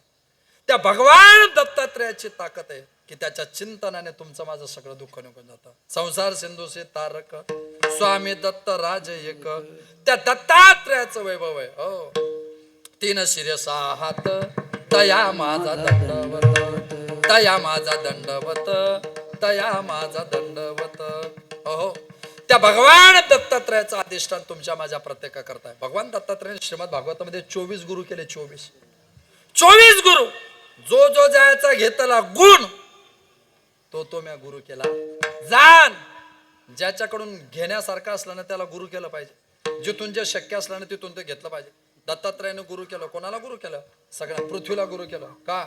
या पृथ्वीला गुरु केलं. हिच्याकडून सहनशीलता, संयम. माणसाला संयम. जे लोक संयमात राहतात ना तीच लोक यशस्वी होतात. शिशुपालाने देवाला शिवी दिली. पहिली शिवी दिली ना तेव्हा सुदर्शन चक्राने त्याची मान उडवता आली असते, कारण सुदर्शन चक्र हातात होतं. पहिली शिवी दिली तेव्हा शिशुपालाचं शिर उडवता आलं असतं. तरी पहिली शिवी दिल्यानंतर सुद्धा 99 शिव्या ऐकायचा संयम ज्याच्याकडे असतो तो 2025 मध्ये पूजला जातो. भगवान श्री कृष्ण परमात्मा. मारायचं सामर्थ्य होतं तरी मारलं नाही. संयम फक्त देवालाच जमला. ज्यांना समजलं त्यांना धन्यवाद. बाकीच्यांकरता मी पुन्हा येईल आणि तुम्हाला पुन्हा सांगेल देवाचा संयम किती खतरनाक असतो. संयम ठेवता आला पाहिजे 2.5 वर्ष. तर ऐका ऐका, त्याच्या हातात सुदर्शन चक्र आहे. त्याला आनंद सुदर्शन चक्रात भेटला नाही, त्याला आनंद त्या बासरीमध्ये भेटला, कारण त्याच्या तात्विक आणि सात्विक सौंदर्य खऱ्या अर्थाने लपलेलं होतं. जीवनाचा क्रम आहे तो तुमच्या माझ्या करता आपल्याला लक्षात आला पाहिजे. संयमता. पृथ्वीला किती लात मारा ती कधीच बोलत नाही तुम्हाला. प्रत्येकाकडून शिकण्यासारखं आहे. समुद्राकडून ओटी हो का भरती हो त्याला फरक नाही, त्याला फरक नाही. त्याच्याकडून गुण आहे. सूर्याकडून घेण्यासारखं आहे, तो कधी बिल मागत नाही. चंद्राकडून घेण्यासारखं आहे, तो कधी शीतलतेचा तुम्हाला मागत नाही. अजगराकडून घेण्यासारखं आहे, जे प्रारब्धात असेल ते प्राप्त होण्याची भूमिका आहे त्याच्या जीवनामध्ये. ऐका, त्याने लोहार बांधवाकडून, लोहार बांधव आहे ना, तुम्ही लोहार बांधवाजवळ बसा. त्या हातोडीने घन मारतात. घन मारताना लोहार बांधव आपल्याशी बोलतात, कधी कधी आपल्याकडे पाहतात, आपल्याशी बोलतात, पण गाव बरोबर खाली बरोबरच मारतात. तसं संसाराकडे पाहावं, संसारात बोलावं, पण परमार्थात नामस्मरणाचा घाव मात्र बरोबर कथा कीर्तनात मारता आला पाहिजे. त्याच्यात तडजोड नाही. एका कुमारिका मुलीला गुरु केलं. तिची आई शेतात गेलेली, वडील शेतात गेलेले, आणि तिला पाहण्याकरता सासरकडची मंडळी आली आणि ती त्यांना आवडली. त्या सासरकडच्या मंडळींनी तिला त्या बांगड्यांचा चुडा दिला. आपल्याकडे पूर्वी महिला बांगड्या घालायची की नाही, आता ज्या महिलांचं 50च्या पुढे त्यांच्या हाताकडे पाहा तुम्हाला 10-10, 20-20 बांगड्या दिसतील हातात. ज्यांचं वय 50च्या पुढे त्या 10-10, 20-20 बांगड्या त्यांच्या हातात काचाच्या. बरं, एवढ्या बांगड्या त्या घालतात ना, किती गडबडीत काम करू द्या एकही बांगडी फुटत नाही. हे मॅनेजमेंट लॉजिक आहे बरं, सायकोलॉजी. एकही बांगडी फुटत नाही. पूर्वी महिला इतक्या बांगड्या का घालायच्या माहिती का? हातात 10-10, 20-20 बांगड्या असल्या, किती गडबडीत काम केलं तरी एकही बांगडी फुटत नाही. जुन्या महिला घरात 10-10, 20-20 लोक असले, किती भांडणं झाले तरी आपल्यामुळे कधीच घर फुटू देत नव्हत्या. ते बांगडीचे सायकोलॉजी ते. आता 40-50च्या आतल्याच्या महिला यांच्या हाताकडे पहा बरं. त्यांच्या हातात बांगड्या किती आहे? एक. ते पण काचाचे नाही बरं. कोणते? बेंटेक्स. मला ह्या बेंटेक्सच्या बांगड्या घालणाऱ्या बाया दिसल्या की टेन्शन येतं, एकदम टेन्शन येतं. मला बेंटेक्सवाल्या दिसल्या की समजा यांचा नवरा मेला तर काय पडाव. अरे म्हणजे तुमचा पोरगा म्हणून आहे का? काय परिधान केलं पाहिजे, त्याला काय मर्यादा आहे की नाही? बेंटेक्सची बांगडी घालण्याची आपली परंपरा आहे का? त्या काचाच्या बांगडीमध्ये आता बांगड्यात जर 2 आहे तर मग घरात किती लोक आवडतील त्यांना? हम दो हमारे दो. ही प्रक्रिया आहे ना. कधी कधी एखाद्याला म्हटलं तुम्हाला 2च मुलं आहे, आता तर त्याच्या पुढे गेले आपल्या आगाव. आता 2 पण आपत्ती होऊ देत नाही लोक. किती? एकच. तुम्हाला एकच मुलगा? हो एकच. शहर की झलक सबसे अलग. आगावपणा करू नको. त्या मालेगाव मध्ये जा, हैदराबाद मध्ये जा, एका डुकरा मागे 15-15 पिलं फिरतायत. तर तुम्हाला थोडा वेळ लागेल समजायला. आपलं कीर्तन 5G मध्ये जाय का? जर 2G 3G ला तर नेटही भेटू देत नाही मी. आमच्या भावकीत भेटू देत नाही, तुम्हाला कधी भेटू देईल तर? आपल्याला बिलकुल अप टू डेट लागतं. ऐका, मग त्या परमात्म्याची वैशिष्ट्य स्थिती घनता आहे. संयम जीवनात असला पाहिजे. त्यांच्याकडून त्या दिदीला खऱ्या अर्थाने नाश्ता करायचा सांगितला. नाश्ता करता तिने घरात तांदूळ घेतले, पण ते साय होती. ती साय ती कुटायला लागली. पण हातातल्या बांगड्या ती काढू शकत नाही, कारण बांगडी काढली तर सौभाग्याचा अपमान आहे. मग तिने हातातल्या सगळ्या बांगड्या काढल्या आणि एक बांगडी हातात ठेवली. एक बांगडी जर हातात ठेवली तर तिचा आवाज होत नाही. परमार्थ करताना तुम्ही एकटे असताना केला तर संसाराचा आवाज होत नाही. तुका म्हणे आम्हा एकांताचा वास आणि ब्रह्मी ब्रह्मरस सेवू सदा, हा त्याचा अर्थ आहे. आणि म्हणून परमार्थ दत्तात्रयाने 24 गुरु भागवतामध्ये एक एक कलेने गुरु केले. त्या प्रत्येकाकडून मधमाशी गुरु केली. मधमाशी माहिती ना, ते मधमाशी असं म्हणतात ॲनिमल लॉजिकमध्ये, प्राणीशास्त्रामध्ये, की 22,000 फुलांवर मधमाशी फिरते आणि तेव्हा ती मध जमा करते. मला सांगा, आपल्याकडे मेलेल्या माणसाच्या अंगावर जो कापड असतो तो पवित्र का पवित्र? हा, शवकर्पटम कसा आहे तो? मेलेल्या माणसाच्या अंगावरचा कापड अपवित्र असतो. पण आपण ज्या वेळेस कोशाच्या किड्यापासून मखमलचा घेतो तो कसा असतो? तो मध्ये कोश मरतो तेव्हा कापड तयार होतो, पवित्रता येते. मला सांगा, उष्ट पाणी पिणं चांगलं का वाईट? एखाद्याचं उष्ट खाणं चांगलं का? न उच्चिष्टम सेवयत वा शेषयत. उष्ट पाडू पण नका आणि खाऊ पण नका. उष्ट खाणं उष्ट पिणं पाप आहे. पण तरी आम्ही जगात अशी एक वस्तू ती उष्टी आणि देवपूजेला वापरतो. गाईच्या स्तनाचं उष्ट दूध आम्ही देवपूजेला पवित्र मानतो. ओमेट, वांती, वमन, ओकारी, उलटी चांगली असते का? उलटी. पण आम्ही इतके खतरनाक लोक आहे, उलटी सुद्धा बोट चाटून खातो. हो, मधमाशी हजारो फुलांवर जाते आणि तोंडात तो मध जमा करून आणते आणि तिच्या पोडाजवळ गेले की ते मध ओकते आणि त्याच्यापासून मध तयार होतं. मध फक्त 3 लोकांचं असतं बरं. मध कुणालाही नसतं. मध देवाच, मधाने पंचामृताने देवाला स्नान करावं, मधाने श्री गुरुचे चरण धुवावे आणि मधाने जावयाची पूजा करावी. चव त्याला मधाचा मान्य, त्याला मधाला चव, त्याला मधात आणायचंच नाही. हा, अजिबात नाही आणायचं त्याला, तो बाहेरच आहे. मधुपर्क पूजन करा मंगलाष्टकामध्ये, मधुपर्क त्याची पूजा असं आहे.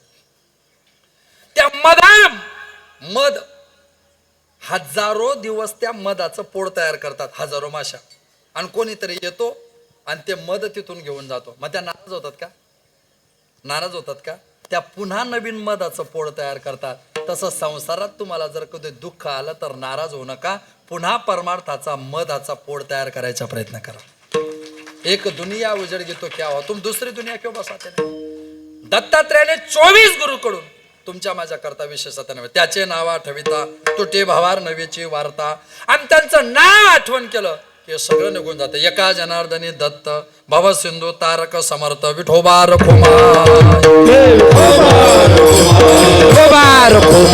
पालन करा. कर्म करत राहा, देवावर श्रद्धा ठेवा.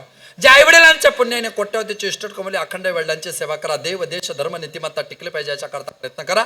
त्या प्रयत्नाच्या पराकाष्ठेमध्ये तुमचं माझं प्रत्येकाचं जीवन जगलं पाहिजे. त्या भूमिकेकरता तुमची माझी प्रत्येकाची त्यागाची ज्ञानाची भूमिका कधीतरी मनामध्ये असली पाहिजे.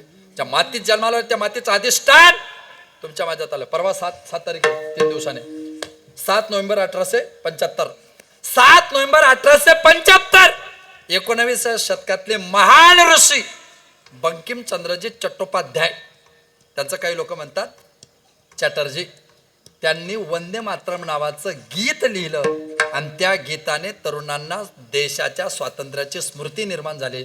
त्याला 3 दिवसानंतर 150 वर्ष पूर्ण होत आहे. ही ताकद तुमच्या मातीची. वेदानंतर या मातीला माता म्हणायची ताकद फक्त बंकिमचंद्रजींनी दाखवली. तिला माती म्हणताना अधिष्ठान आहे. त्या मातीत आम्ही, त्या मातीचं अधिष्ठान आहे. हे दिसत नाही भगवे कपड्यातले संन्यासी हे, या सगळ्यांनी सत्ता संपत्ती कुटुंबाचा त्याग केलाय, कारण त्यांच्या तपश्चर्येमध्ये भारत मातेचं वैभव अमर राहण्याकरता मदत करतात. आज दिसतंय ना तुम्हाला मला अयोध्येमध्ये रामाचं मंदिर, त्याला कारणीभूत आहे ती जी शरयू ना, शरयू, ती शरयू 1992-93 पासून त्या संन्यासाच्या रक्ताने लाल झालेली होती. त्या संन्यासाच्या रक्ताने लाल झालेली शरयू राम मंदिरात रामाच्या मूर्तीच्या अभिषेकाने त्या संन्याशांना पवित्रता देण्याकरता निर्माण झालेला वैभव.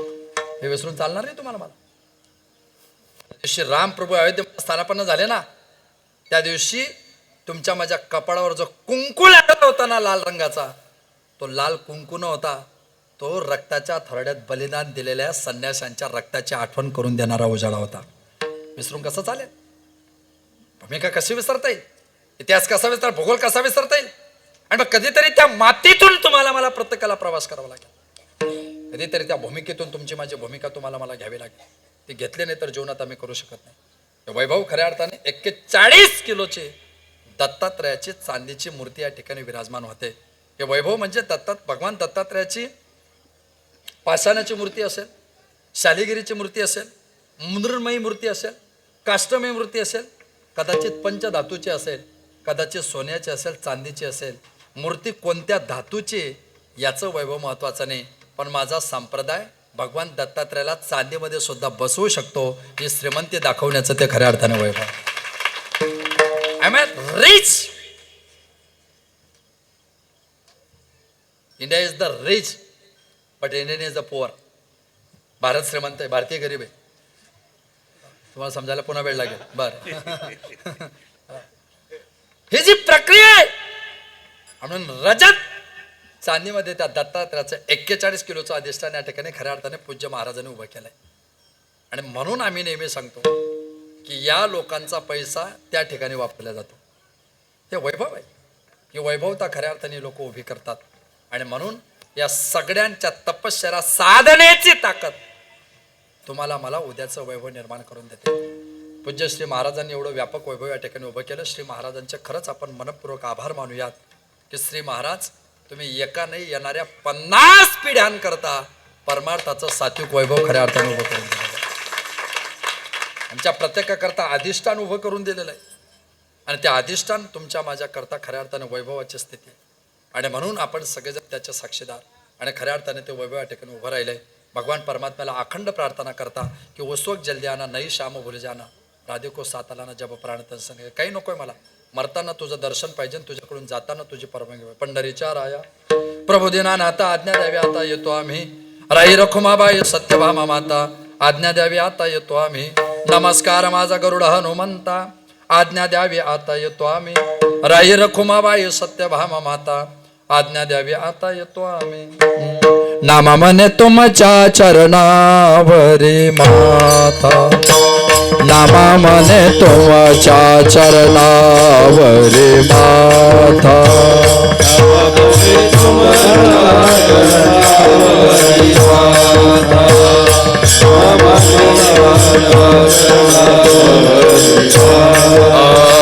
नामा म्हणे तुमच्या चरणावरी माता, नामा म्हणे तुमच्या चरणावरी माता.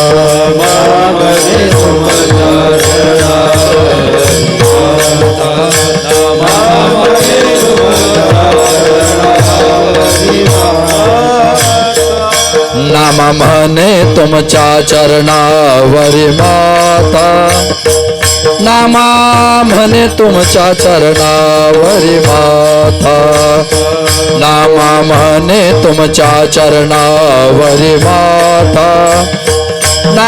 म्हणे तुमच्या चरणावरी माता,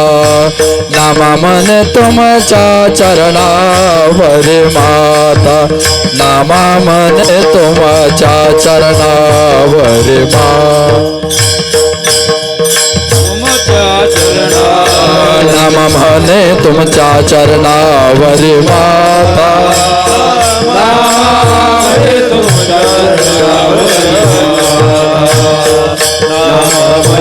तुमच्या चरणावरी माता. नामा म्हणे तुमच्या चरणावरी माता,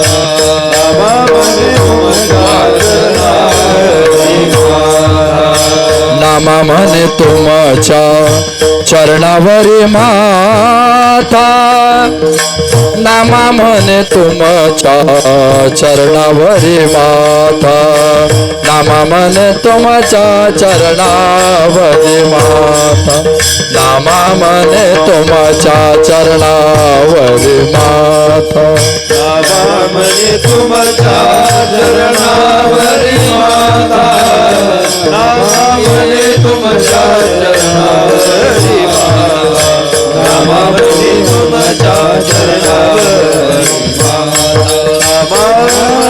तुमच्या चरणावरी माता नामा मने तुमच्या चरणावरी माता नामा मने तुमच्या चरणावरी माता नामा मने तुमच्या चरणावरी माता नामा मने तुमच्या चरणावरी माता नामा मने तुमच्या चरणावरी माता नामा मने तुमच्या चरणावरी माता नामा मने तुमच्या चरणावरी माता आज्ञा द्यावी आता जातो येतो आम्ही आज्ञा द्यावी आता म्हणा आज्ञा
येतो आम्ही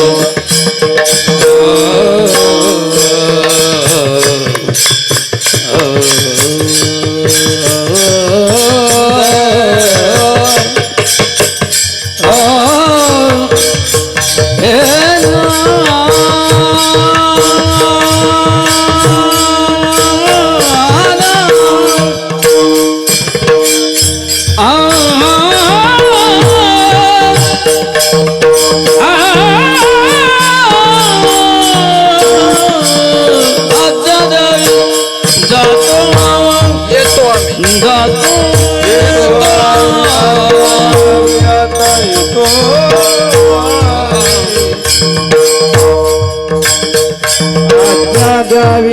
येतो राई रखुमाबाई.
पतित पावना दीन दयाळा हरिजी ऐकावे आज्ञा द्यावी आता येतो आम्ही आज्ञा द्यावी आता येतो आम्ही राई रखुमाबाई सत्यभामा माता राई रखुमाबाई सत्यभामा माता सत्यभामा माता सत्यभामा माता. एकदा सगळ्यांनी या बाळ गोपाळांकरता एकदा टाळ्या वाजवायच्या. का माहितीये का, तुम्ही सगळ्या गुरुबंधूंना सांगा तुम्ही गंभीर परीक्षेत उत्तीर्ण झाले. हो. म्हणजे तेवढ्याही कठीण परिस्थितीत बिंगुले गुरुजी दोन्ही ते टाळ एकाचाही चुकत नव्हता. नाही तर बऱ्याचदा आम्हाला अनुभव आहे. बऱ्याचदा कोणी असं आडवं वाजायला लागलं की माझेच भाऊ पण जास्त भेटतात, त्यांचे भेटतच नाही. म्हणजे बेताल जास्त भेटतात थोडक्यात. खऱ्या अर्थाने वारकऱ्यांचे वैभव आहे, ते वैभव आपण प्रत्येकाने टिकवायचे, ते श्रीमंती आपण प्रत्येकाने टिकवायचं आहे. सगळ्यांना माझी विनंती, सगळ्यांनी हात जोडायचे. मी एक श्लोक म्हणेल, आपण मायमाग म्हणायचे. शेवटच्या सूचना तोपर्यंत कोणी जागा सोडायची नाही. जो जागा सोडेल तो जागा सोडेल. हिंदवा स्वधरा सर्वे न हिंदू पतितो भवेत मम दीक्षा हिंदू रक्षा मम इच्छा हिंदू रक्षा मम मंत्र समानता. समानता. भारत माता की जय. श्लोकाचा सरळ अर्थ आहे, तुम्ही आणि मी एकाच आईच्या पोटी जन्माला आलोय. तुमची माझी आई एकच आहे, तिचं नाव भारत माता. हिचं वर्णन आहे सुजलाम सुफलाम मलयज शीतलाम सस्य श्यामलाम. रामाचा कृष्णाचा पांडुरंगाचा रंग श्याम आहे, म्हणून त्यांचा कधीच नाश होत नाही. जगातल्या प्रत्येक देशाचा नाश होईल पण या भारत मातेचा नाश होणार नाही, कारण हिचाही रंग श्याम आहे. ती श्याम रंगाचे आहे, तिचा कसा नाश होईल. तिचं वर्णन आहे, त्या भारत मातेचा साडी नेसलेला आणि उडणारा पदर पाहिला, त्या भारत मातेचा साडी नेसणाऱ्या उडणाऱ्या पदराचा फोटो पाहिला की त्याच्या उडणाऱ्या पदरामध्ये मला 142 कोटी लोकांचा तिरंगा झेंडा आठवतो. ही ताकद त्या भारत मातेच्या वस्त्राने दिली. त्या भारत मातेच्या कपड्यावरचं कुंकू पाहिलं की मला माझ्या देशाचा अशोक चक्र आठवतो. ही ताकद मला त्या भारत मातेने दिली. त्या भारत मातेचे खाली लालसर रक्ताळलेले पाय दिसले की मला भगतसिंगाची फाशी आठवली. खऱ्या अर्थाने ही ताकद मला त्या भारत मातेने दिली. हो हो हो. त्या भारत मातेच्या कपड्यावरचा मुकुट पाहिला आणि त्या मुकुटावरचे हिरे माणिक मोती सारखे रत्न पाहिले की सुभाषचंद्र बोस पासून तर सरदार वल्लभभाई पटेल पर्यंत नररत्नांची मला खऱ्या अर्थाने आठवण आली. अशी ती भारत माता. आपली दीक्षा आपल्या गावाची रक्षा, आपली दीक्षा आपल्या तत्वाची रक्षा. आपला एकच मंत्र. 2 तासापासून बोलतोय. एखाद्या वेळेस माझं कीर्तन तुम्हाला आवडलं असेल, एखाद्या वेळेस आवडला असेल, पण मी ठरवलं ना पुढच्या 1.5 मिनिटात तुमच्या गावात भांडणं लावू शकतो. सध्या ते महाराज लोकांचं स्किल आहे भांडणं लावायचं. मी भांडणं लावायला मला काय लागतं, मी 1 मिनिटात लावेल. ISC IST INT VJNT open OBC कोडी माडे साडी मराठा लेवार रसपूत युज चर्मकार लोहार डोहार वाणी वांजारी पिंजारी सुतार काटिक मोमीन इस्लाम पटेल शेख. लागले भांडणं. मी माझ्या बोलण्यातून जातीवादात बोललो ना, तर तुमच्या गावात भांडणं लागतील. पण उद्या जर काही दुःखाची घटना घडली ना, तर 450 किलोमीटरहून हा जळकेकर महाराज तुमच्या उपयोगात येणार नाही. गावच गावाच्या कामात पडतं. जातीवादी लोकांपासून सावध राहा. आमची जात तुकाराम महाराजांनी सांगितले आम्हा भाविकाची जाती. तुम्हाला एक सांगू का, कुंभमेळा भरतो ना आपला कुंभमेळा, कुंभमेळ्यामध्ये ब्राह्मण लोकांकरता कुठल्या पाण्यात स्नान करावं लागतं? क्षत्रियांकरता, वैश्याकरता, शूद्राकरता, कोळी, माडी, मराठा, वंजारी, कोण्याही जातीच्या असो, नदीतली पवित्रता कुंभमेळ्यात सगळ्यांना एक आहे. आम्ही कोण्याही जातीचे असो, या देवा धर्माच्या प्रती आमची एकनिष्ठता एक राहिली पाहिजे. कशाला बाकीचं आहे? आयुष्य किती उरलंय तुमचं माझं, त्याच्यात पण आवरल्या जात नाही. किती आयुष्य किती कोणी पाहिलं? आता मला इथून 450 किलोमीटर जायचं, काय सांगता येतं? सकाळी 8 वाजेपर्यंत नामदेव महाराजला फोन येईल ते जळकेकर महाराज गेले म्हणजे घरी. हा मग काय वाटलं तुम्हाला? असं असेल तर तुम्ही पण गेले नाही, घरीच घरीच, घाबरू नका. आणि म्हणून ती परमार्थाची पथकथा टिकवा. मी पुन्हा एकदा परमश्रद्धेय आदरणीय श्रीत्र व्यक्ती परमपूज्य आपल्या सर्वांचा आदर गोपाळगिरीजी महाराजांचे मनपूर्वक खऱ्या अर्थाने आभार वंदन करतो की तुम्ही वारकरी संप्रदायासह या परिसराकरता पारमार्थिक वैभव उभं केलेलं आहे. हे येणाऱ्या अनेक पिढ्यांची साक्ष देणारं वैभव तुम्ही केले. तुमच्या चरणी आम्ही सगळेजण कायम स्वरूपी नतमस्तक आहोत. हे नतमस्तक माझे दोन्ही गुरुबंधू या ठिकाणी खऱ्या अर्थाने स्वरेशकर माध्यमातून आमचे इंगोले बंधू आदरणीय श्रीत्र व्यक्ती परमपूज्य महाराष्ट्राचा आवाज खऱ्या अर्थाने गंभीरजी महाराज अवचार गुरुजी या ठिकाणी उपस्थित आहे. माझे गुरुबंधू म्हणजे नामदेवजी महाराजांचा आग्रह होता की आपण आला पाहिजेत.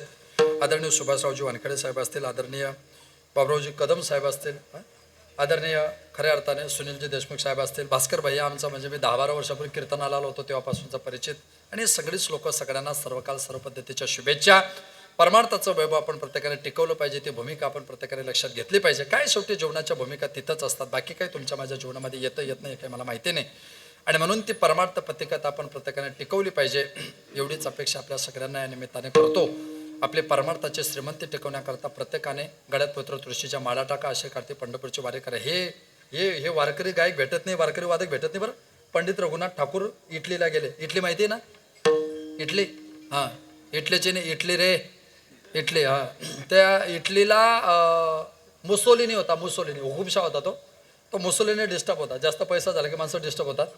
तो मुसोलिनी डिस्टर्ब होता, झोप लागत नव्हते. आता बरं, त्याचं आपल्यासारखं पुण्य कुठे की चला बा झोप लागत नाही कीर्तनाला जाऊ, त्याला कुठे एवढं भाग्य? ते आपल्या लोकांचं भाग्य. तर तो मुसोलिनी डिस्टर्ब होता, त्याला कोणी ते सांगितलं पंडित रघुनाथ ठाकूर आले महाराष्ट्रातले, त्यांची भेट घ्या. तो गेला. म्हटलं काय? मी गायन करतो. अरे वा, तुम्ही गातात का? म्हणे हो. म्हणे मग मला झोपच लागत नाही. ते म्हणे बैठकीत या. आणि त्याने खमाज राग गायला. असं म्हणतात संगीतशास्त्रामध्ये, खमाज राग ऊर्जा निर्माण करतो आणि त्या ऊर्जेतून शरीर फिट झालं की माणसाला झोप लागते. त्या रघुनाथ ठाकूरांचं गायन ऐकून त्याला झोप लागली. तो म्हणे तुम्ही काय म्हटलं? म्हणे शास्त्रीय संगीत. तो म्हणे मी rap song, rock song, pop song सगळं ऐकलं, मायकल जॅक्सन टू मेलोडी. मला इतकं कस काय झोप लागले? पुढचं वाक्य ऐका तुम्ही सगळेजण, तुम्हाला आनंद वाटेल की तुम्ही वारकरी संप्रदायाचे लोक जमा करतात याचा.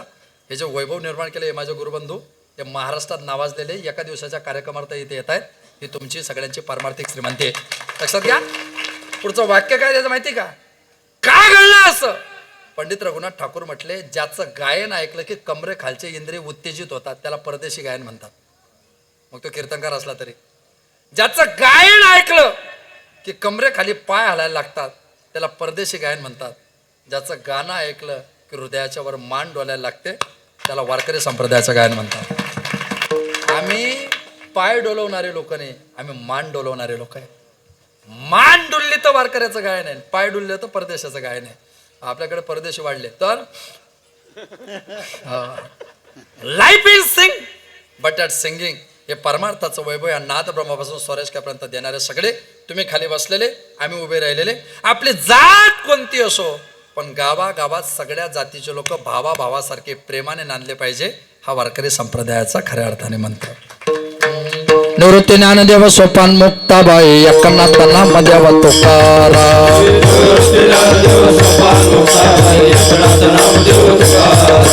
गोरोबा चोखोबा तुकोबा निडोबा मीराबाई जानबाई मंगल नाम. हरि राम नाम या तुकोबा ज्ञानोबा एकोबा.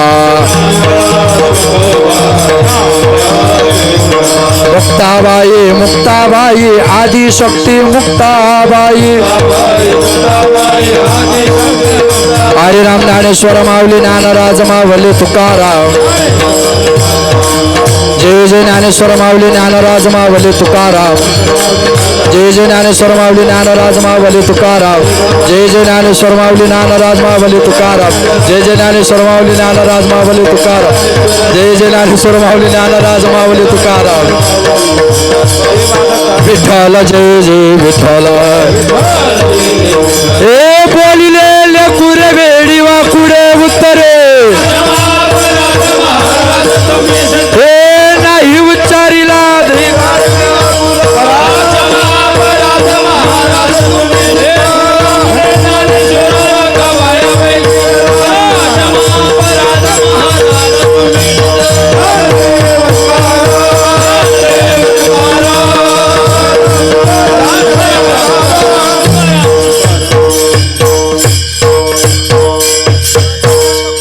कुंडलिक वरदार विठ्ठल श्री